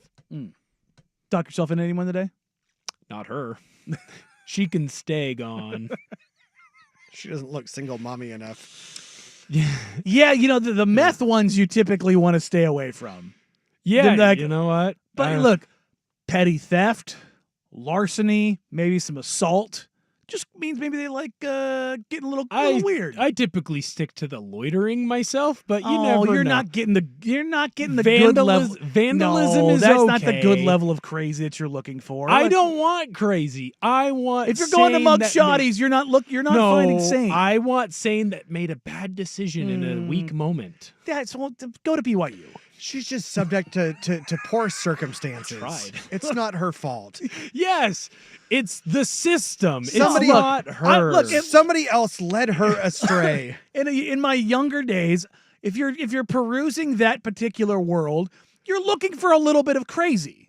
You're not looking for the one misdeed. a little. No. The one A misdeed little. you can find. You know, you find the girl that went to the Catholic school that got a tattoo. Like that's Bruh, are we That's what not? you're looking Are for. we not allowed to make mistakes in America anymore? I thought this was America. no, certainly you are. And you again, can make you a can mistake. definitely save them. Look, and I'm just saying the mistake you want them to make is probably some light assault. No, because then I think they might assault me, and I don't want to be Yeah, assaulted. guess what? Usually you have to pay extra. Believe it or not, Where'd you put that ball gag? That's exactly. Where did that come from? is this from an old guy movie and I'm missing it, or are you guys just? I'm sure there's plenty of old guys in the movie. I was gonna say, Or are you bring talking out about? the gimp. Are you talking about? Are you guys making references that I don't understand again? The first part of it, no. The last part of it, yes. A little Pulp Fiction. Yeah. Oh, well, I've Uh, seen Pulp Fiction. yeah, that's You're a- talking about Bruce. Okay. That's where bring out We're the there. gift comes from. All But no, the ball gag. Well, when we get to the next commercial break, I'll explain where that comes from. No, I don't. I I'm think pretty I'm good. effing far from okay. I think I'm good. I don't need you to paint me a picture. I think I'm fine where I'm at. I'm gonna Like I said, this is never a show. It is kink friendly. We will never kink shame here. I am going to stay with the people that are smart enough to Causing not Jeff to have their tweak. drugs in a bag labeled definitely not drugs. I'm gonna stick with the I'm going to stick with the people who have a hollowed out space in their the car. petty vandalism. Look, I mean, you have the fake tire and the wheel well or the speaker jack. Like, there's so many better places to put your drugs. Not to tell you where to put your drugs, but I'll tell you where to put them. I think I've seen enough movies. Like, just put it in your trunk. Well, no, you don't make it quite so accessible. You put it in the trunk in a hollowed out place. Or just underneath, like most cars have, the spot for the spare tire. Just throw it in there. Because nobody ever looks there. The cops aren't going to look. Well, that's the first place they're going to look, actually, Will. Well, if the cop pulls you over for a traffic violation, they're not going to look there. Also, don't consent to a search. They were pulled over for a traffic violation, were they not? They were the passenger. So, yeah. Yes, yeah. The second arrest was because she was in a passenger and the driver got pulled over and did not know that said passenger for a traffic violation had a bag that was full of drugs. Definitely not. Not. Also, guys, have you not seen Scarface? Don't get high on your own supply. Well, I would imagine the person who's driving with this person, not to make any assumptions or cast any aspersions. Probably not necessarily terribly innocent themselves. No, and I mean, they said they didn't know. I often are you don't not know. going to take them for their word? I often don't know if somebody who looks like that doesn't have a copious amount of Narcan. Look, responsible meth user has the Narcan just in case the meth goes bad. That was going to be a question that I asked as well. Are you going to be in trouble for having Narcan? Because isn't Narcan there to save you if you OD? Yes.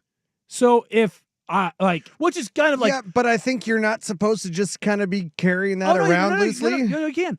Like they actually sell it hilariously. They sell it at the pharmacy at the front counter in Newburgh. Y'all want to buy some drugs? Like, do you want to save a life? Buy Narcan. It was like $20. I did notice like one of the last times I was waiting in line at the pharmacy, they had all of the various drug testing supplies and whatnot in the kits, and that are specific for like marijuana, cannabis, la cocaína, the methamphetamines. I'm surprised they don't have like one that like runs the gamut. Like they're just like specific just kind of all inclusive. I'm like, yeah.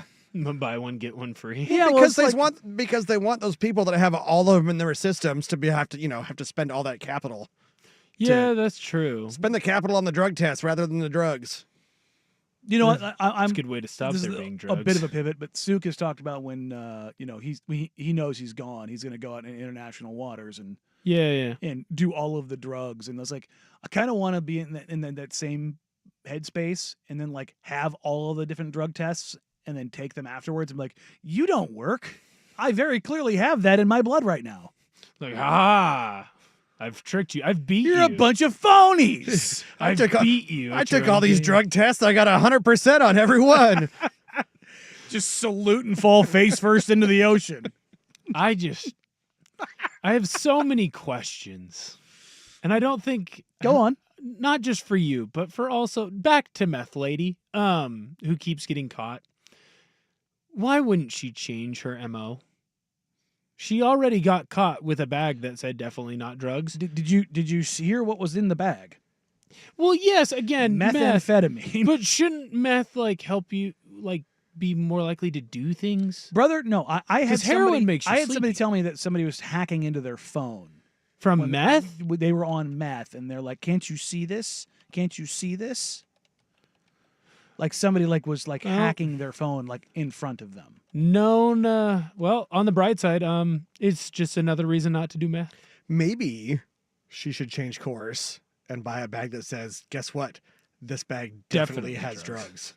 Reverse and then they won't psychology. Check it. Well, I do appreciate that she had her bag of drugs ready for the officer. Just makes the search and seizure that much easier. In my head, she had them in the backseat. Like it was just sitting out there playing for everyone to see. You think so? You think they're just like right there in the purse? I'm gonna hope it was in her purse. Yeah. I want it to be in the backseat. Yeah. I mean, I really hope it was in her purse. Yeah, they'll just Oh. Definitely not in the back seat of the car. Just saying. There's a lot of places you can put drugs. I've heard. The prison wallet. I've seen Get Hard. Will Ferrell, Kevin Hart. Yeah, make sure you tag that Will Ferrell on the end of that a lot faster next time. It's a movie. They talk about it in the movie. Good Lord. That pregnant pause was almost your undoing, sir. Yeah, I've seen Edward Penis Hands.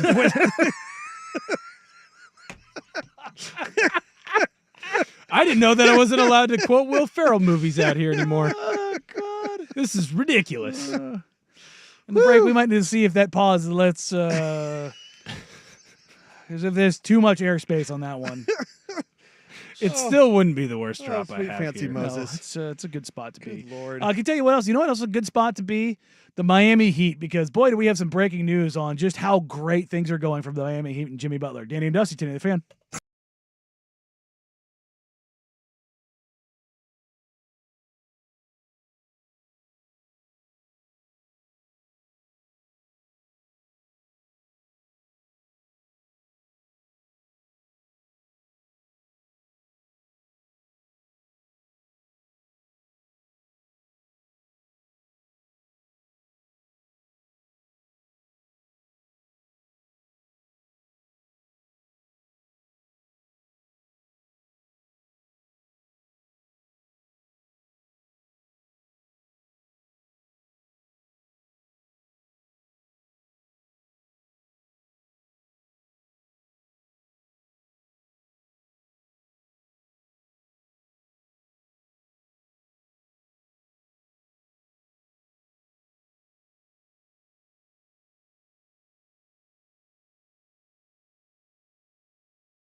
The S show that is the Miami Heat continues to spiral and spiral and spiral.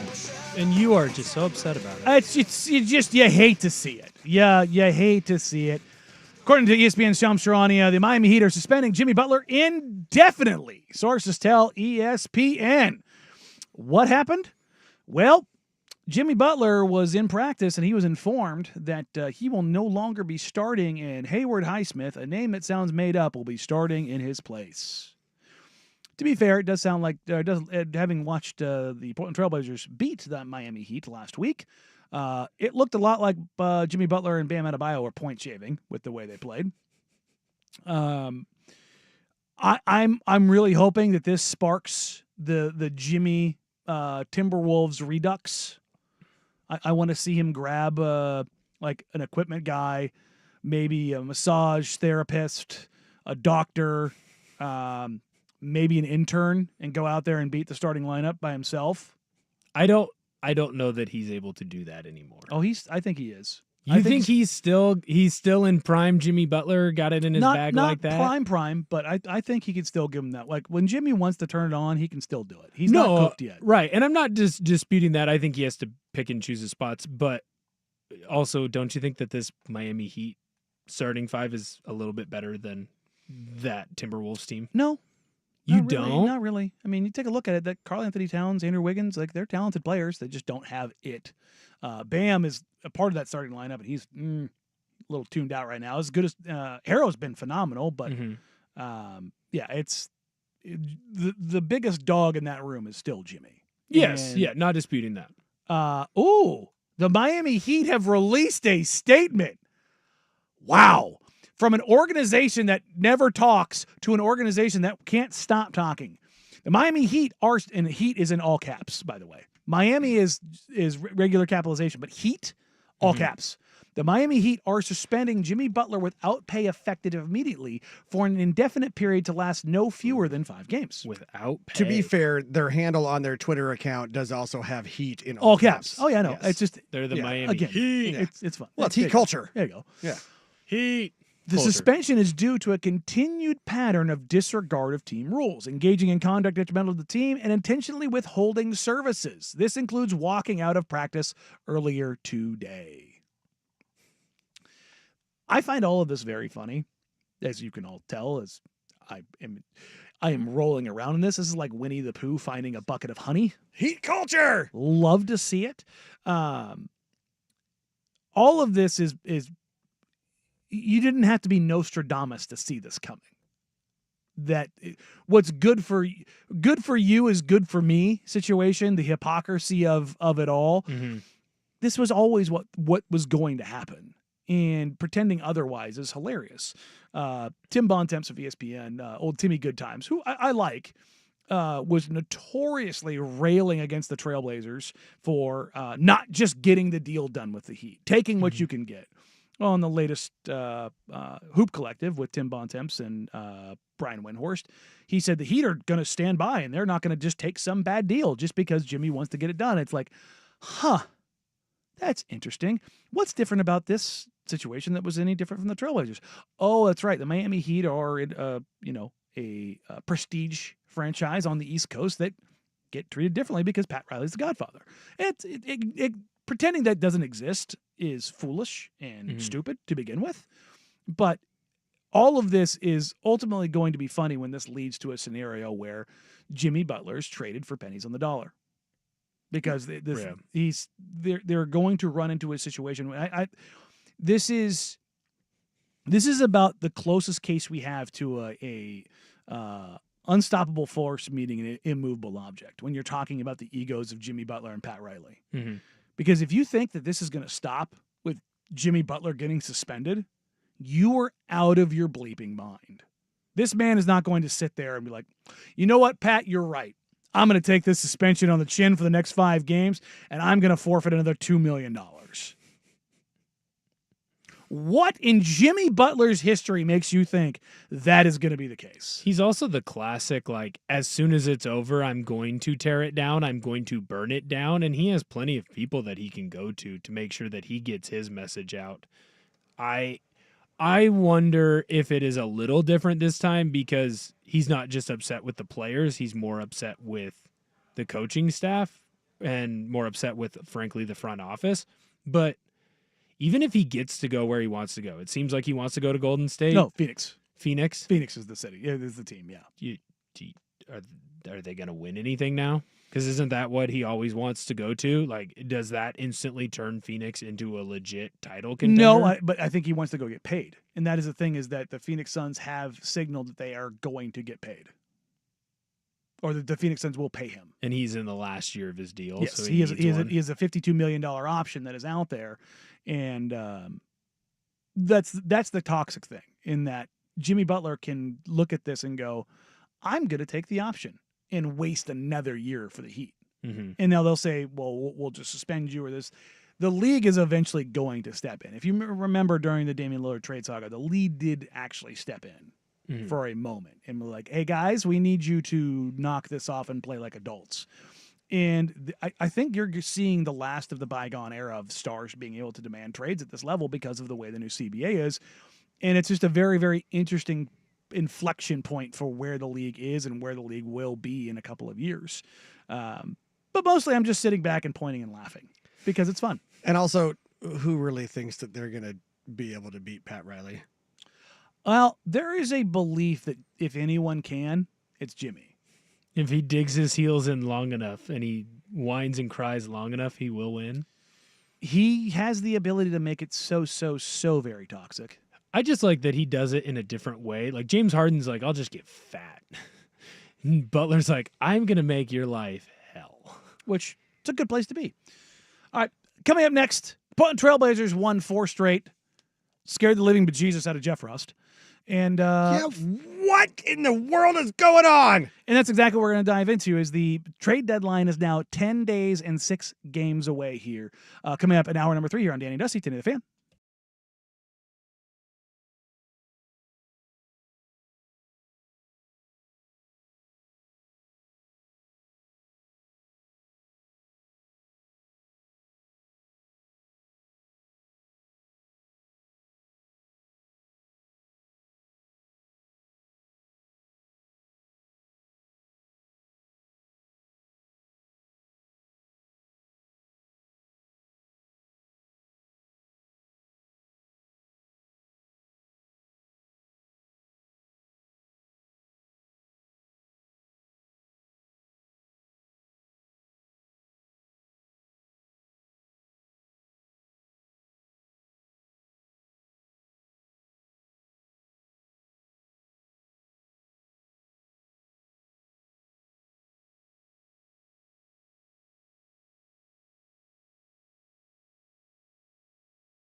$99 a month.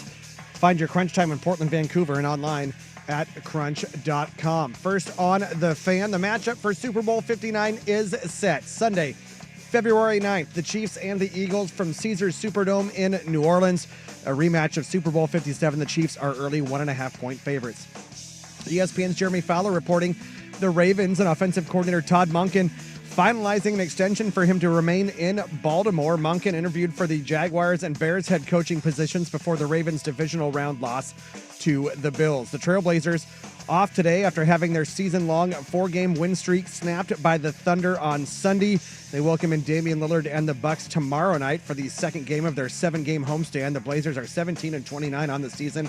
That is the 7th worst record in the league. And the Heat suspending Jimmy Butler without pay for an indefinite period of no fewer than 5 games for a, quote, continued pattern of disregard to team rules, engaging in conduct detrimental to the team, and intentionally withholding services, end quote. More sports scores and stories in 30 minutes. I'm Jeff Rust at the Fan Sports Desk.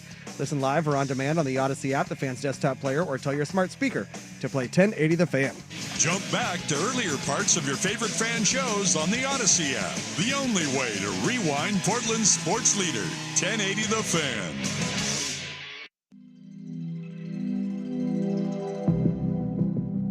Danny Meringue. Dusty Bun? Dusty Hera. I've been really busy. I'm trying to save the world from Russians and monsters.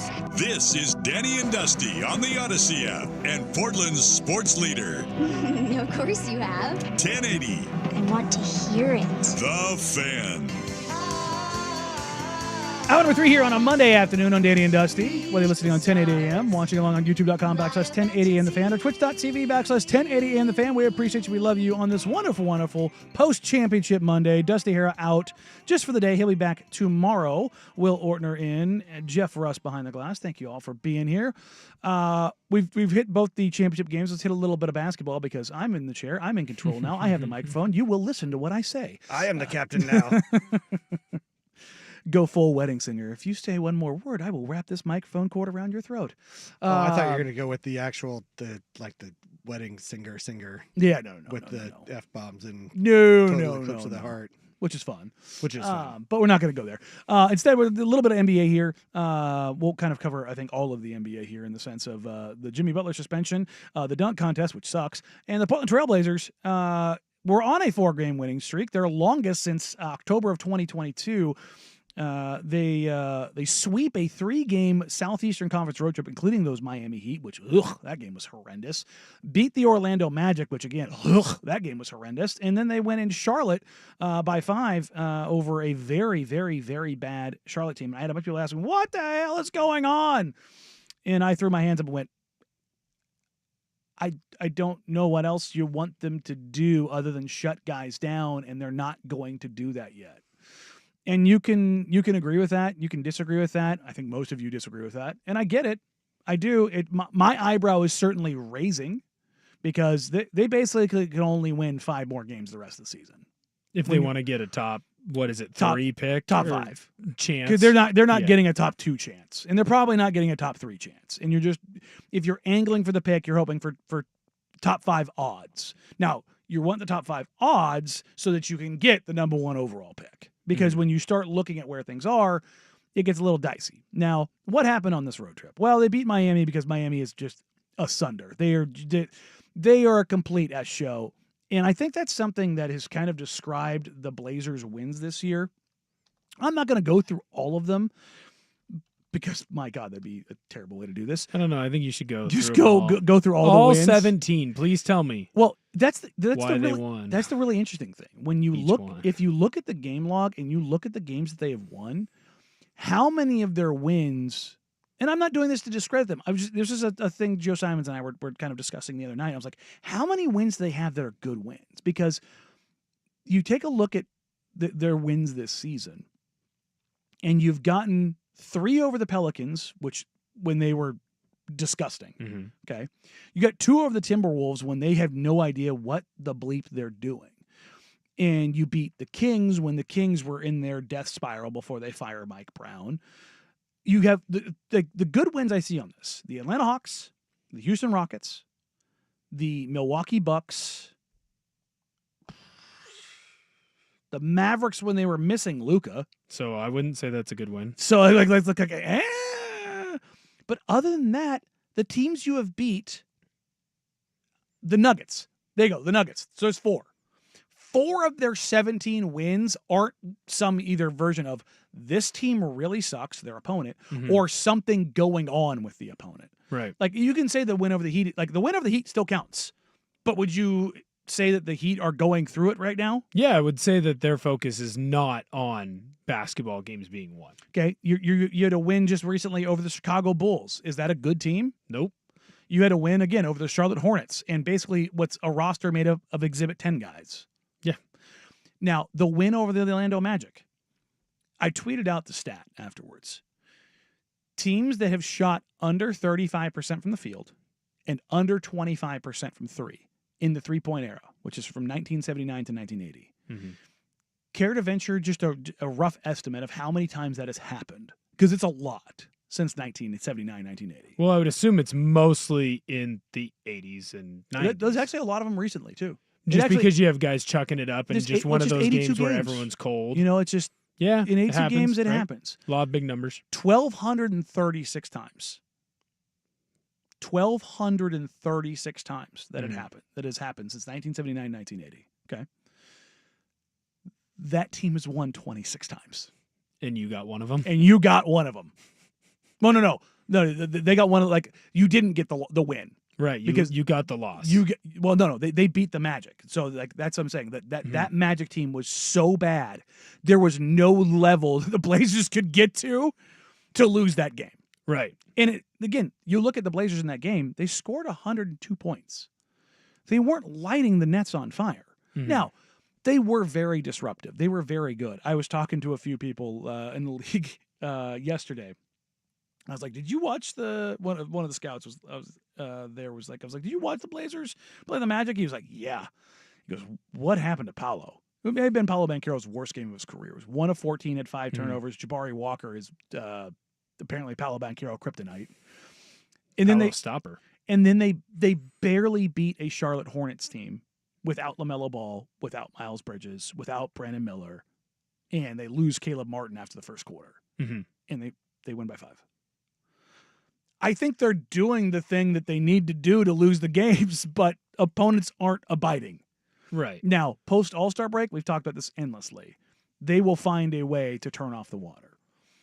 Organizationally, what I've been told is that, look, everybody complains about a losing culture. If these guys are winning games, so be it. I don't know if I necessarily agree with that, because my whole spiel, as it were, as it pertains to culture, your culture changes when you have the players. Right. Like, if you have better players, you win more, your culture's better. Unless you're the Heat. Then it's always good. Then it's always Heat culture. Well, and it's not necessarily also a great thing for the culture when you know that you have a lame duck coach that will not be here next year. Yes and no. I don't really subscribe to the bad culture stuff in general. Just saying, no. I know what you're saying. I know what you're saying. I'm just saying, for me, and this is the point that I'll make with this. The Spurs, one of the best franchises in modern NBA history, right? Basically, ever since they had David Robinson move forward, they've been phenomenal. Yeah, losing doesn't necessarily mean it's a bad culture. That's my point. Like, before they got Wemby, they were bad. For 5 years, they were a very bad team. They were not good. Okay? Does that mean that the culture's bad? No. I also don't think it means the culture's good. Good culture doesn't mean, it also means that they have a Greg Popovich there that has been there for 30 years with a proven track record and has built the hell out of a culture there for decades. But with multiple championships. To my point, Mitch Johnson, who has been there for Greg Popovich since he had a stroke, are the Spurs playing very good? Yeah, they are. They're a near play-in team in year 2 of Victor Wembanyama on a roster that doesn't make a ton of sense because Victor Wembanyama's greatness is so high. Well, he's a moon star, like really Monstar, whatever. Yeah, no, it's literally. I like that's moon what stars. he is. That's good too. He can wrap his arms around a moon. But my point being is that no matter what the culture is, how great it is in the Spurs, or how bad it is in like the Pistons, the Pistons didn't get drastically better because of JB Bickerstaff, the coach that the Cleveland Cavaliers kicked to the curb. They got better because they got better players, and Cade took another step forward. Right. And that's the thing with this organization right now is like until they get those guys, I'm personally not worried about the culture.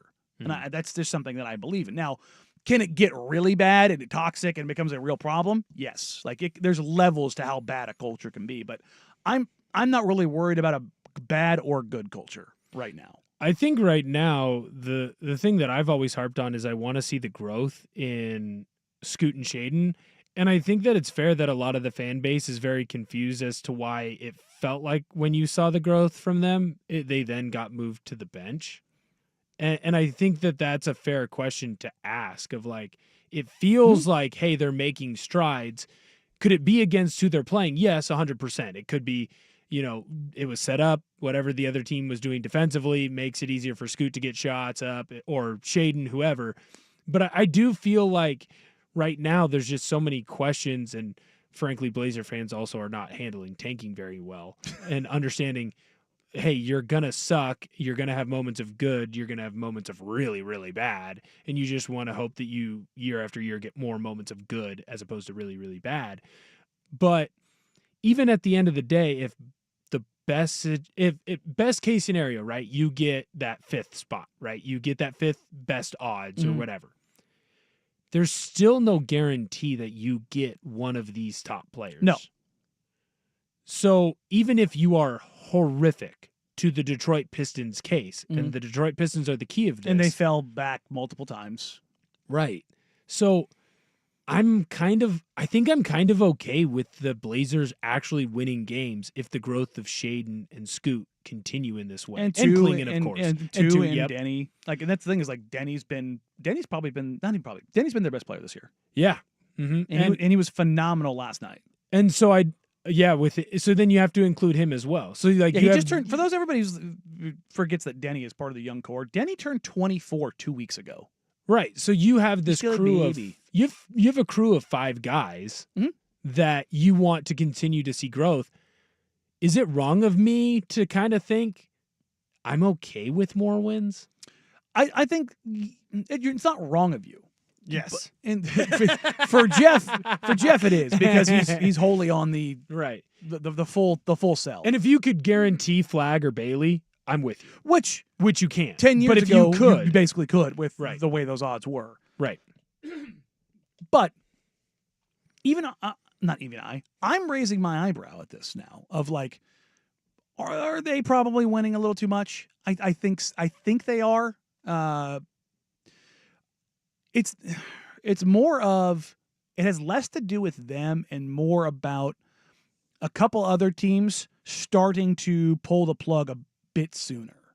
And it's like, okay, you need to make a decision here relatively quick, which, to kind of put a little knot on this, is that the trade deadline is 10 days away.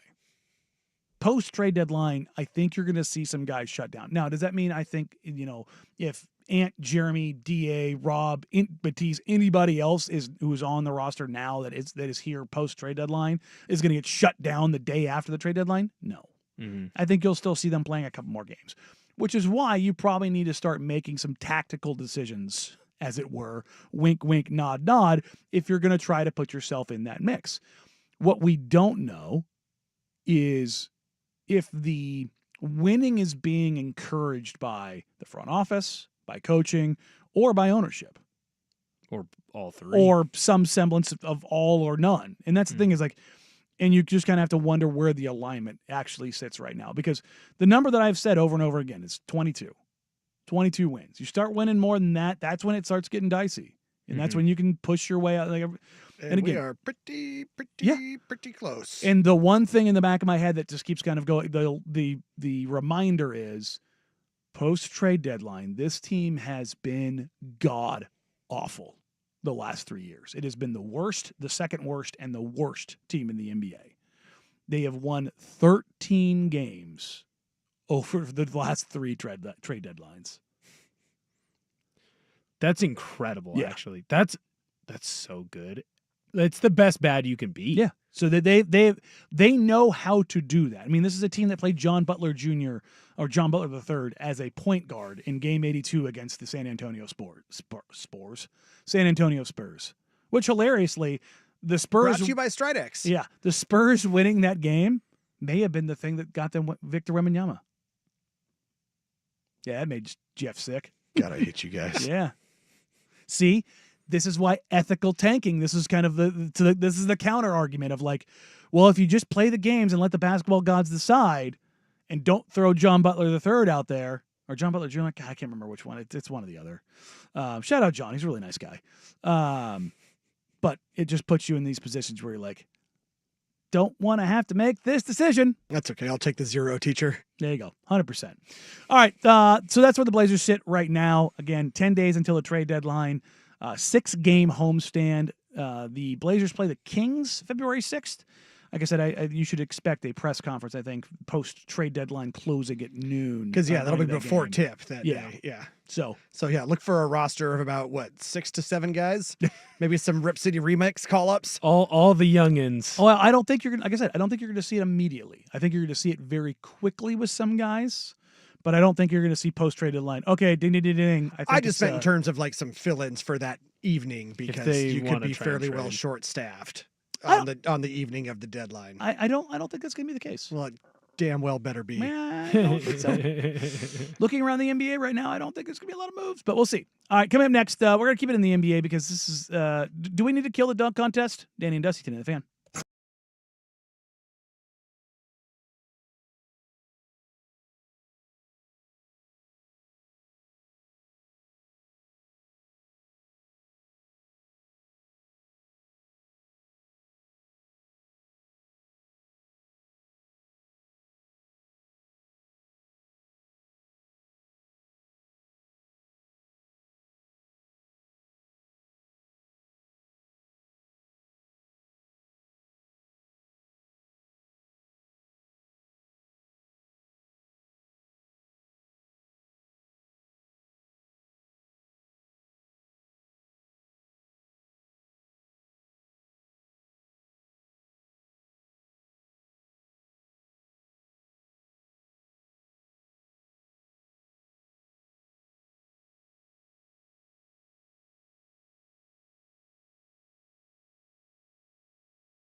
Well, I don't even know. I don't even know what to say. It's a sad day. One of the most joyous occasions of the sporting calendar. The NBA's dunk contest officially died today. Dude, it's been dead. No, it officially died today. It It's still had been it still had a chance. It still could reach out there. No, you know what you're doing? It's Jimmy Carter. Like before Jimmy Carter passed away, there were days where Jimmy Carter didn't wake up from his sleep. The NBA dunk contest died 10 years ago, just like Jimmy Carter, but we didn't officially announce it until this year. Yeah, it's still going to happen this year, but I think after this it might be done because stars refuse to go. And the dunk contest participants were announced. Steph Castle, who's a rookie from UConn, from Don McLean's title team. He's got some balance. He had a dunk this week where he drove in, came to a stop off two, and elevated. And he went, whoa, that's a hell of a dunk. Modest Buzelis, who is supremely bouncy for a 6'10 guy. But again, 6'10 guys don't look good in dunk contests. Big guys look like Dwight Howard in the dunk contest didn't look cool because that's why Nate Robinson looked cool. Well, yes, on Nate Robinson, I would disagree. I thought Dwight looked cool. I was also younger. Yeah, but that's also like prime. The biggest you kid can age. be is like Aaron Gordon 6'8". Like but Aaron Gordon has like a 47-inch vertical, so it's otherworldly. Right. But then you also have Andre Jackson from the Milwaukee Bucks, a second-round pick, who is just a fun, plucky little player with some nice bounce. And then they threw in Mac McClung, and this feels like the bearded lady. It's just there for shock value. It's like little white dude who has hops. It's like he's not in the league. Right. Is he in the G League still? Yes. Well, look, if we think back about it, He was cool. Going back to the 3-point contest, how many times did they drag old Craig Hodges' corpse out of a coffin to come back and defend his title? Yeah, but he was not in the league. But you also have guys like Dame and Steph and like big time 3-point shooters who had Reggie, Dirk, like you had Larry, like you had guys in that contest who continue to be in that contest. No one, I know. You bring back the champ. He did get him out. I don't know. No one cares. But they haven't for years, which is why they keep bringing him because he gets some entertainment value out of it. And look, I've had people ask me, well, what about Shaden Sharp? The league messed up. Look, there was a time when I think Shaden considered doing it last year before he got hurt, but I don't think it's something he wanted to do. What's the benefit in it anymore, though, for the young player to do it? Like, there are basketball players that are young right now. The problem is they made it the IG. I thought the IG would be forget enough. that. Like, their IG's fine. No. Their IG's fine. No, they think it's not cool because LeBron made it uncool.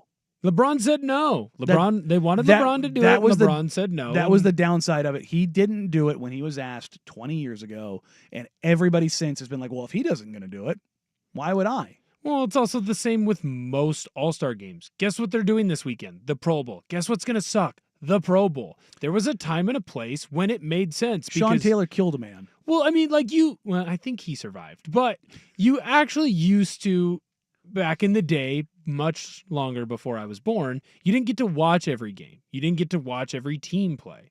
So there were special moments where you got to watch, Charles Barkley and Dominique Wilkins team up and take on whoever on the West, right? Take on Robinson and take on Clyde and that whole crew. Like, that was a cool thing that you got to watch. But nowadays, you can literally watch every game from any point in America. So the All-Star game has lost its luster in every major sport. The only one that even draws any numbers is MLB because there's nothing else on. What are you going to tune into but the MLB All-Star game? Yeah. But I also think people watch the home run derby because you get guys, big time names, going into the home run derby who still give a damn. Agreed, but again, they give a damn because. But also those big time names seemingly change like every 2 to 3 years in Major League Baseball, unlike in the NBA or even NFL. Well, and the other thing too is they swing because you have guys that get that. Do you think they flash real hot and then they go right away? But do you think the names that have been in the dunk contest the last couple of years, you think those guys are popping in the NBA? No, I don't. I do not. I also think too a little bit with the home run contest, and it's something that like football, you can't.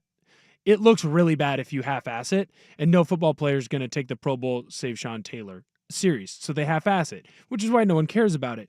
And with the dunk contest, guys will do some cool dunks, but now it's young guys that no one really cares about. Well, here's the thing. You don't have to be the biggest on. stars if you get guys like Aaron Gordon and Zach LaVine.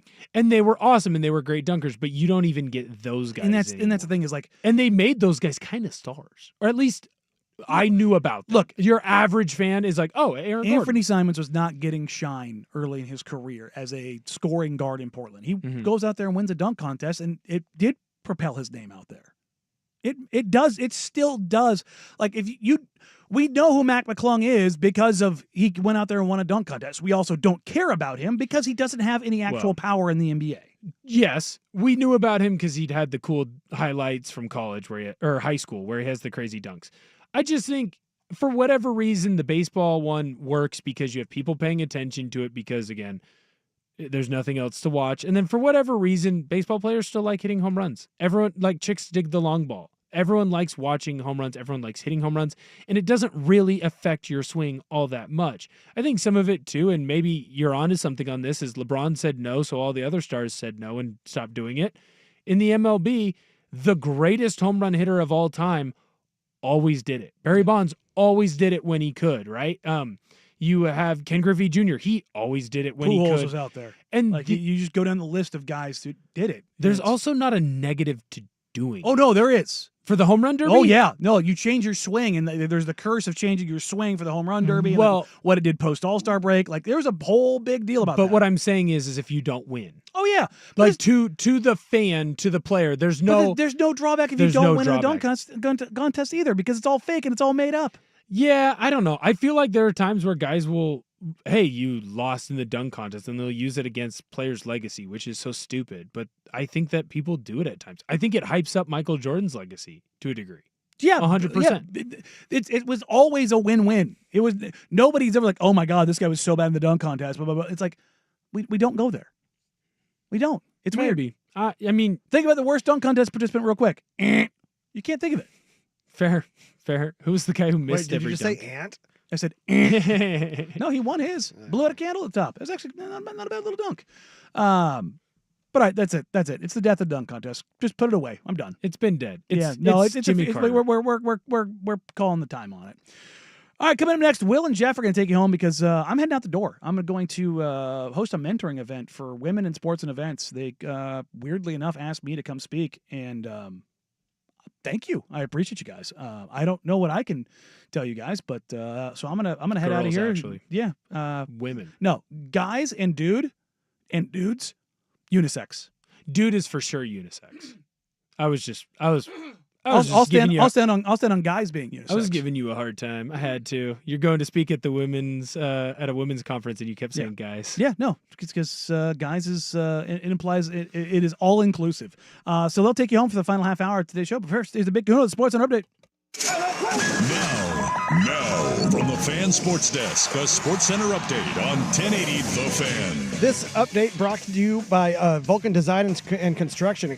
Check out their award-winning outdoor living designs or schedule your free design consultation at vulcandc.com. First on The Fan, the matchup for Super Bowl 59 is set. Sunday, February 9th, the Chiefs and the Eagles from Caesars Superdome in New Orleans. A rematch of Super Bowl 57. The Chiefs are early 1.5-point favorites. ESPN's Jeremy Fowler reporting the Ravens and offensive coordinator Todd Monken finalizing an extension for him to remain in Baltimore. Monken interviewed for the Jaguars and Bears head coaching jobs before the Ravens divisional round loss to the Bills. The Trailblazers off today after having their season-long 4-game win streak snapped by the Thunder on Sunday.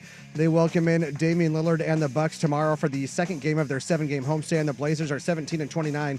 7th worst record in the league.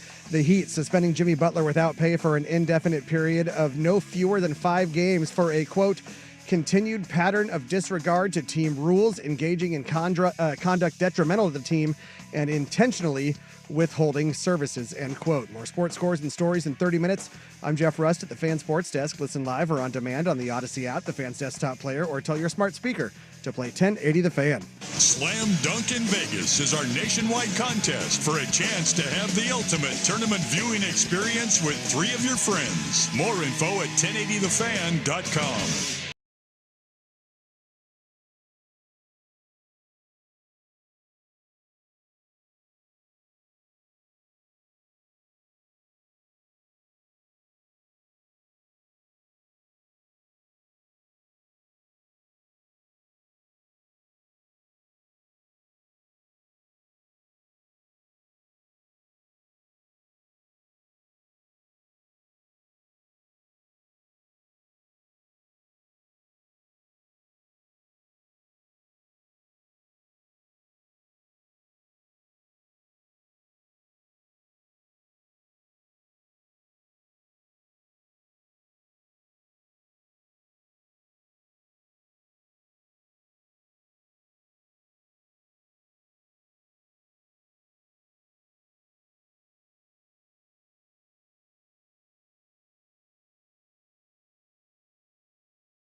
Well, this is unfortunately not Danny, not Dusty. This is going to be a whole lot of Will Ortner and Jeff Rust taking you home. I know. What are we going to do here? I just appreciate Danny giving me the heads up that like I was going to have at least one segment where I had to kind of drive the boat. Yeah, well, he gave us the heads up. He's like, I'm going to get out of here for the last segment. Yeah, well, look, he was doing some Waze time computing there and realizing where he had to be and how he had to park and how he had to get there. And it's like, okay, dude, it's fine. I understand. You're good. Get out of here. I got it. I'll drive the boat. I promise. Yeah. It's not going to be the easiest park job you've ever had before. Yep. but I probably won't hit a rock. So we got the middle schoolers at home alone while also trying to parallel park. You have a 6th grader, right? 7th. You have a 7th grader. This Yes. is leaving your 7th grader home alone with your little one, Yeah. and trusting her to take the Which now it is legally okay because she's 12. She's almost 13. There you go, and taking the Tostino's pizza, the self bake, The Totino's, and yes. you're trusting her to bake it in the Yeah. oven without burning the house down, and making sure everyone gets food. Yeah. So along those lines, Yes. Yes, let's go. We won't even talk sports this half hour. along those lines, there was a while back where we did leave said child at home alone with Yep. with our 8-year-old, and again, not against the law. She's 12. Yeah. She's in 7th grade. It's Mhm. it's okay. Yeah, she went to go make. I don't forget if it was like an Easy Mac or Yes. like one of those microwave bowls of like hot and spicy noodles. Yep. Yeah. Anyway, she forgot to put the water in it before putting it in the microwave, and yes, nearly burned down the kitchen. So this then leads into a great one of young stupid Will Ortner. My first time, I probably was 8 or 9, so I'm not home alone, but I'm in the kitchen alone. Mom is gone. Dad is doing yard work or something. I don't know. Maybe he's in the garage fixing some stuff up, and I'm a fat little kid. I get hungry. What do I go and find in the fridge? There's some crazy cheesy bread or whatever Little Caesars was doing back in the day. That'd be I believe the crazy bread. Right. So Yes. it's like, all right, got to get some of this. There's a couple sticks left. It's in its original aluminum foil packaging. Ooh. So I take it and I put it in the microwave. And there's no thought process here. It's just, we're going to put it in the microwave. And I think if I remember the story correctly, 5 minutes. Ooh. Got to make sure it gets warm. You can't have cold cheesy bread. No, you cannot. That would be a problem. So what do? 5 minutes, hit start on that thing, and I start watching. And all of a sudden, it's like pop, pop, pop, pop, pop, pop, pop, pop, pop, pop, and boom, instantly catches on fire. Yeah. I run out. I have to go grab my dad. My dad comes in. He saves the day. Turns it off. He ends up pulling it out. All the cheesy bread is burned. Guess who ate cheesy bread that was burnt for lunch? You did. This guy. I figured it out. I still had to eat the dead cheesy bread. But yes. Yeah, there was another time. This one was even when my wife was home with the kids. Ooh. We had some paper plates, like, party plates, right? And they were Barbie themed, pink plates. Yeah. But on the inside of it, it was apparently now in hindsight, basically a foil fonted Barbie in the middle of said paper plate. Yes. Which my wife didn't realize. And yeah, she put that in the microwave. And I was like, oh my God, why is the microwave on fire? Like, why is everything burning down? Oh, wait. Lord. There is something about, and this probably shows at times my intelligence level. There's something about finally figuring something out like that you don't understand until you understand it. Right. Like putting the fork in the microwave. Yes. Like putting the aluminum foil in the microwave as a kid where you're Yeah. just like, oh. Yeah. If somebody would have told me that first, it makes perfect sense. Well, no one tells you, and Yeah. you just see other people do it certain ways, and you're lazy and you're a kid, so you don't know, and you're like, who cares? Like, yeah, I want to make sure that my fork gets a little bit warm, so I'll leave it in there too. Like, it'll be fine. We're going to be just fine. Everything's going to get figured out. Speaking of things getting figured out, I do not understand what Jerry Jones and the Dallas Cowboys think they have figured out that no one else has figured out with their head coaching decision. And I think that they know they're wrong, because when did they drop this information that they were going to hire Brian Schottenheimer? Oh, it was the late night Friday night news dump. There's never been more of a newsy news dump than, hey, so, we're America's team and everyone's paying attention to when we make our hiring, and we're going to hire the guy no one's been interviewing ever for a head coaching job, and we're going to hire him at what, 4:59.99? I think it was later than that even. I think it was like Dallas time, evening time, late night. Right. He knows he's wrong. Jerry knows he's wrong. His kids know he's wrong. Which kid is it that's trying to polish the turd on this? Steven. All right, listen to Steven try and polish maybe the grossest turd. Well, and this is also on their playoff drought and in terms of NFC Championship and all that kind of good stuff. Right. Obviously, we're also evaluating where it didn't go right, in terms of, this drought that people say we're in terms of a championship game or a Super Bowl. And Look, I get it. I get it, Joneses. You're in a drought right now, and you had your most success when you took a risk.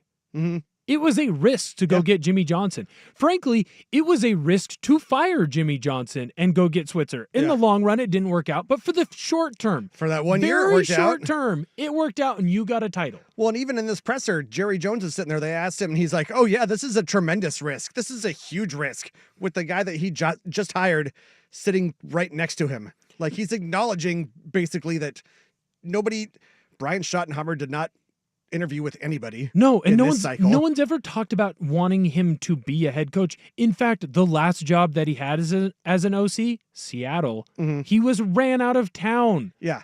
And even, again, like I like to say, like Suk likes to say, my favorite morning show on my way in, they talk about how often Brian Schottenheimer has been promoted to an offensive coordinator position only to get fired and have to go back and do like a passing game coordinator position or a quarterback's coach position. Brian Schottenheimer is really good in July and August coming up with a game plan. He's really good at coming up with ways to find spots against defenses. Yeah. When he was in Seattle, Russell Wilson, remember all the talk of Russell Wilson, like, why doesn't he ever get an MVP vote? Why won't anyone vote for Russell Wilson? Oh, he's going to be my vote, Chris Collinsworth, right?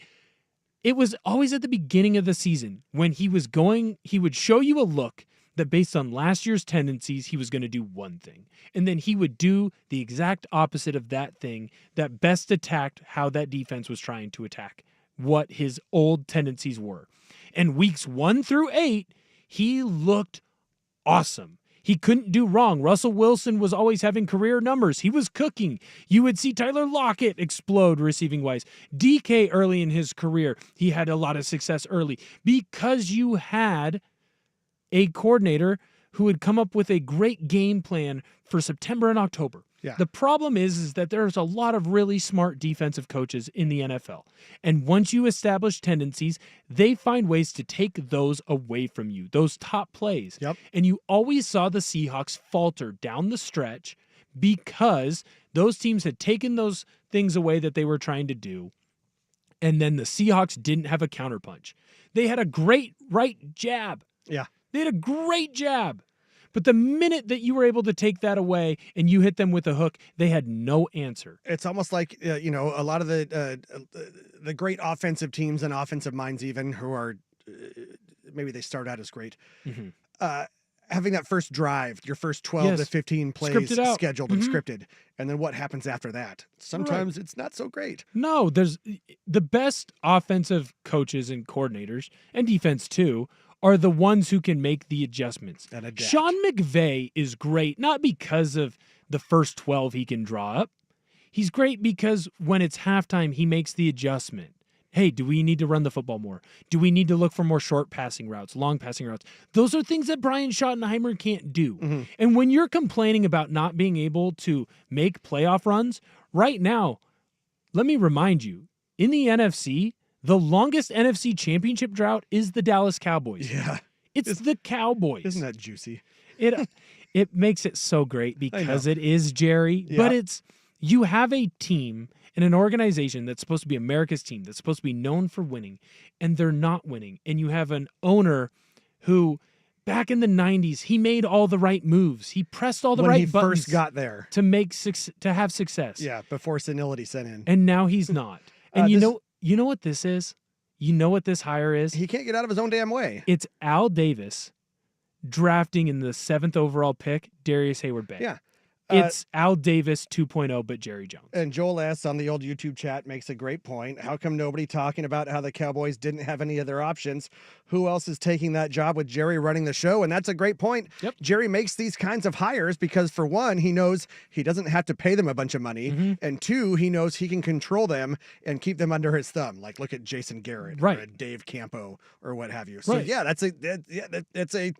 It's a very Dallas Cowboys hire. 100%. Even the guy, like, I heard this point, just to reiterate what you're saying and what Joel's saying, is if you're an alpha head coach, why would you go there? Because think about it. Most of the coaches in the NFL, they're an alpha. Now, some are like Mike Vrabel, where they're big, strong man, in your face, tough guy, going to make fun of you, going to call you out. And who in Tennessee, they were too intimidated by him to keep him on. They literally fired him because he was so scary. Because he was too big. Or you're an Andy Reid type of alpha, where it's much more jovial. It's nicer, right?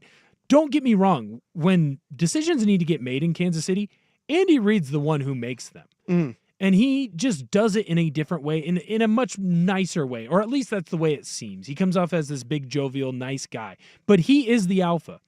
They don't ever get an alpha in Dallas because the alpha is already there. Yeah. The alpha is Jerry Jones. Yes. And he is pulling strings and he's making decisions, and they've been wrong probably since firing Parcells and hiring Wade Phillips. And that's because he's gotten to the point where he's old. His decision-making is subpar. And even if Stephen Jones or the rest of the sons or daughters, the family members try and make a play, guess what? Jerry's still going to get final say. Yeah. And so there's no reason as a good head coach or a good head coaching candidate like a Ben Johnson and Aaron Glenn, who had a fantastic his introductory presser was fantastic today. Mm-hmm. Those types of people, they don't want to go and coach in Dallas because the buck doesn't stop with them. And if you want a good coach to come in and put your franchise back where it needs to be, you need a coach where the buck stops with them. Yeah, and look at Jerry with his past record with hiring guys who maybe were a big personality and a big successful coach. Bill Parcells was not there long. Nope. And Jimmy wasn't there long. How long? I guess Mike McCarthy was only out of the game for a year or two before he went back there. But and they assumed that Mike would be so willing to want the job that he would take a pay cut. Yeah. And he wasn't willing to do that. All right. Well, we got to get up. We are up against it up here. Against it? We are up against it here, but we do have a little bit of fun sound from Aaron Glenn at his intro presser with the New York Jets today. We'll get back to that coming up next here on Danny and Dusty, 1080 The Fan.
Welcome back in. We got a couple minutes here left before we get you over to Primetime with Isaac and Suk. I believe it's Suk and Buck and possibly another. I don't believe that Rob is in I see town. some Dutch brothers out there, so I'm guessing Schultz is Ooh, here. a Schultze Buck and Suk edition. That's a Right? pretty fun edition. Speaking of a fun edition, over to the New York Jets. Aaron Glenn had his opening presser today, and he laid down a gauntlet that almost had me and Jeff Rust ready to run through a wall. Players that's here now, put your seatbelts on and get ready for the ride. Put your seatbelts on and get ready for the ride. Listen, there are going to be some challenges, but with challenges becomes opportunity, gets opportunity. But here's what I do know. We're the freaking New York Jets, so we're built for this shit. Yeah, we are. Listen, I want this job. I interviewed for a number of them, but I wanted this job. Yeah. It's fantastic. That is fantastic. It had a little bit of shades of Dan Campbell when he first got the Lions. Now, it's not as crazy as saying, like, I'm going to go bite kneecaps or I'm going to do this, I'm going to do that. But Aaron Glenn, he's a former New York Jet player. It's very clear that the organization means something to him. And I don't know, Russ, if you've seen a lot about like how he got into coaching, but he was essentially done. He was a successful businessman. He was out of football, but he was yelling at the TV, and his wife got so upset with him. She was like, go get a job. Yeah. And so instead of like trying to start out at the top or, hey, I'm positioned, I'm this, he started out at the bottom. He's built his way all the way up. Now, I don't always agree with every decision that he makes as a defensive coordinator, but it's clear to me that he knows how to win. He gets and it. he's been successful, and he's going to get the most out of his players. I kind of think it's a good hire. Well, no, and especially, it feels more like a good hire because he's a guy from basically not necessarily currently inside the building, but inside the building. Right. You know, he was a longtime Jets player, and so he knows what it takes and to try to get guys to embrace him in that locker room and in that scenario, in that environment. Well, and I'll tell you right now, just by that fired me up. That had me ready to go. I'm not even a player in that room. I'll never be a player in New York. It'll never happen for me. But he's telling guys to buckle their seatbelts in and get ready to go. He seems like, and we just talked about this with Brian Schottenheimer. Brian Schottenheimer isn't an alpha. The alpha is Jerry, and no one believes in Jerry. You have Aaron Glenn, who is the alpha in that room, and he's ready to fire his guys up. And he's seen it from the number one alpha in football right now, or number two in Dan Campbell, on how to get guys ready to go and get guys fired up. His only issue is, can he convince Aaron to go away? Yeah, see, all right, so we got about 30 seconds left here. And on the opposite end of Aaron Glenn's fantastic introductory press conference, Liam Cohen's did not go that great. We're going to have that for you here in about 15 seconds. But coming up next, for the next 4 hours of power, I see at least a Schultze and a Big Suk. So tomorrow, I think everybody else is back. But for now, this is Rust and Rust and Ortner, excuse me. I was going to say, I think I'm tall. I don't know what I tried to do there. But anyway, we'll see you back here tomorrow, noon to 3 on The Fan. Duval. We're built for this. Slam Dunk in Vegas is a nationwide contest for a chance to win travel and accommodations for you and 3 friends to Las Vegas. Plus,